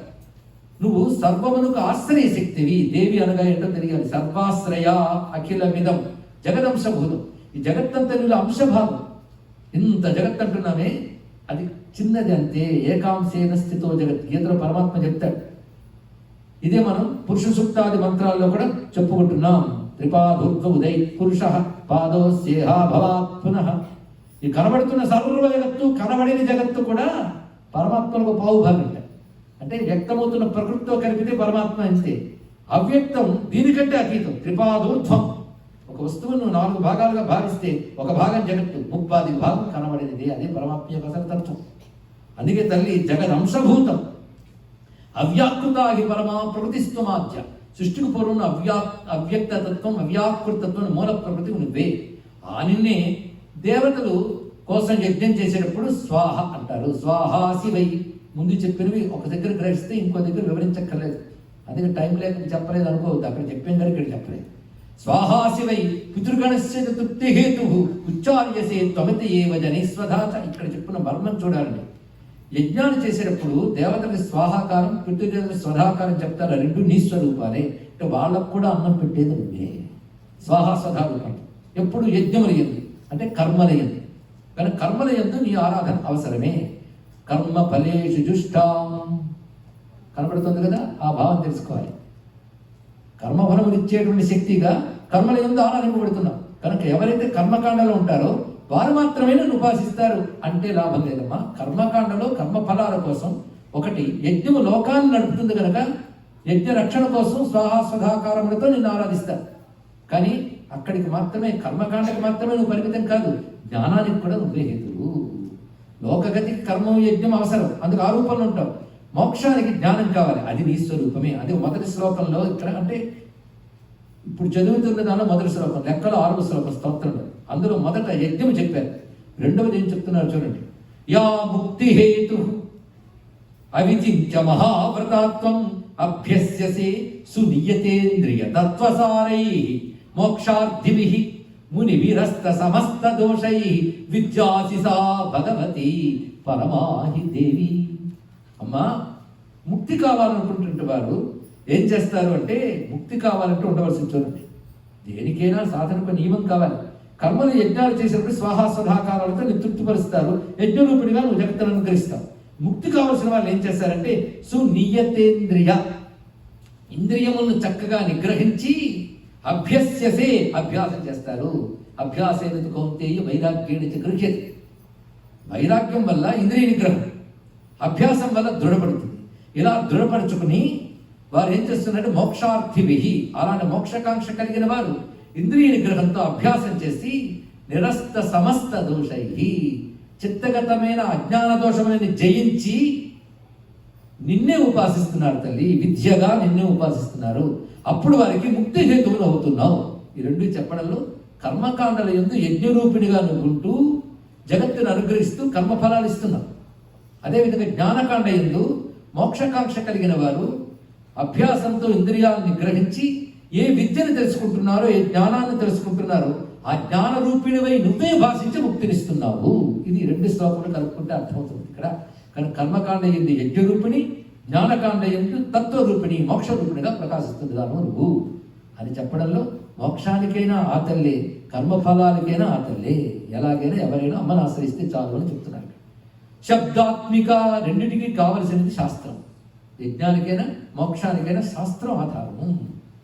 ఆ శాస్త్రం ఎలా ఉంటుంది? శబ్దాత్మిక, అది శబ్ద బ్రహ్మస్వరూపం. అది ఆ శాస్త్రం పేరు వేదం. ఆ వేదం ఎలా ఉందంటే సువిమల యజుషాం నిధానం ఉద్గీత రమ్య పద పాఠవతాంచ సామ్నాం. ఇది వైదిక సంప్రదాయం అంత తెలుస్తున్నదో చూడండి ఇక్కడ. సువిమల గియజుషాం, సువిమల ఋగ్యజుషాం, నిర్మలమైన, నిర్మలం అంటే మాయా దోషము లేనిది వేద విద్య. అందుకే అది ఋక్ యజస్సులు. ఆ ఋక్కులకి యజస్సులకు నిధానము అంటే అవి రెండు నీలోనే ఉన్నాయి. అంతేకాదు ఉద్గీత రమ్య పద పాఠవతాంచ సామ్నాం. సామగానం చేసేటప్పుడు ఎలుగెత్తి గానం చేసే ఉద్గీతం ఉంటుంది. ఆ ఉద్గీతంతో రమ్యముగా గానం చేసే సామములకు కూడా నువ్వే నిధానము. కనుక ఋక్కులకి యజస్సులకి సామములకు నువ్వు నిధానము. అంటే వేదం అంతా ఋగ్యజు సామమే. అథర్వవేదం కూడా ఈ 3 భాగమే. కనుక 3 రూపంగా ఉన్న నువ్వు దేవి త్రయీ భగవతి భవభావనాయ. దేవి త్రయీ భగవతి, త్రయీ అంటే వేదమాత నువ్వు. భవభావనాయ, ఈ జగత్తు నిర్వహించడానికి వార్తాచ సర్వ జగతాం, నువ్వే వార్తా రూపంలో ఉన్నావమ్మా. ఈ జగత్తును తట్టి నడిపిస్తూ. వార్త అంటే న్యూస్ రూపంలో విశ్వం అంతా వ్యాపించున్నాం. అది కాదు. వార్త అంటే 2 అర్థాలు. వృత్తి, వార్త. వృత్తి శబ్దం నుంచి వార్త వచ్చింది. వృత్తి వర్తని జీవనే అన్నారు. అంటే బ్రతుకు తెరువు వార్త అంటే అమ్మవారు బ్రతుకు తెరువు రూపంలో ప్రతి వారిలో ఉన్నారు. ప్రతివాడు బ్రతుకుతున్నాడు. వాడి కర్మ కొద్దీ వాడికి తెరువు చూపిస్తుంది అమ్మవారు ఇక్కడ. ఆ రూపంలో ఉంది. ఇంకొక అర్థంలో వార్త అంటే లోకము నడిచే తీరు. అందుకే మన పెద్దలు వార్తాపత్రిక పేరు పెట్టడం కూడా బాగుంది.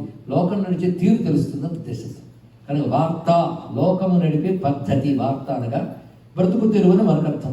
ఆ 2 రూపముతో ఉంటూ భవభావనాయ జగత్తరుపుతున్నావు. కనుక చక్కగా బ్రతుకు తెరువు లోకం నడవాలి అంటే శాస్త్రం వల్ల జరుగుతుంది. ఆ శాస్త్రం ఋగ్వేద సామాత్మైన వేదమే శాస్త్రం. దాన్ని అనుసరించే ధర్మమే లోకాన్ని క్షేమంగా నడుపుతుంది. ఆ ధర్మానికి మూలమైన వేదం అని ఉంది. ఆ వేదంలో కర్మకాండ ఎందు స్వాహా స్వధాకారం అనుతున్నావు. జ్ఞానకాండ ఏదైతుందో అది మోక్షకాంక్ష కలిగిన వారి చేత ఇంద్రియాలు నిగ్రహింపబడి గ్రహించబడే జ్ఞానముగా నువ్వే ఉన్నావు. 3 శ్లోకాల్లో ఎంత భావం ఉన్నది చూడండి. అటువంటి నువ్వు మేధాసి దేవి విదితాకిల శాస్త్రసార దుర్గాసి దుర్గ భవసాగర నౌరసంగ శ్రీ కైటభారి హృదయేక కృతాధివాస దేవి త్వమేవ శశిమౌళి కృత ప్రతిష్ఠ. నువ్వెవరివి?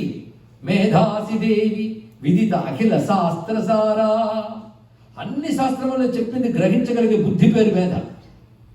ఒక్కొక్క గ్రంథం ఒక్కొక్కటి చెప్తుంది. కానీ ఆ గ్రంథం ఏం చెప్తుందో గ్రహించి వాటిలో విరుద్ధంగా కనబడే వాటిని సమన్వయించుకునే శక్తి పేరు మేధ. సమన్వయశ్చ వేదానాం అవిరోధస్త్వమేవహి అని లక్ష్మీ సహస్రనామం చెప్తుంది. ఇక్కడ విరుద్ధముగా కనబడతాయి, అది విరోధం కాదు. వాటిలో సమన్వయ సూత్రం ఉంది, అది తెలియజేస్తుంది. అది మేధాశక్తి. బహుశాస్త్ర జ్ఞాన గ్రహణ సామర్థ్యాన్ని మేధ అంటారు. ఆ బుద్ధిశక్తి సర్వశాస్త్ర సారం.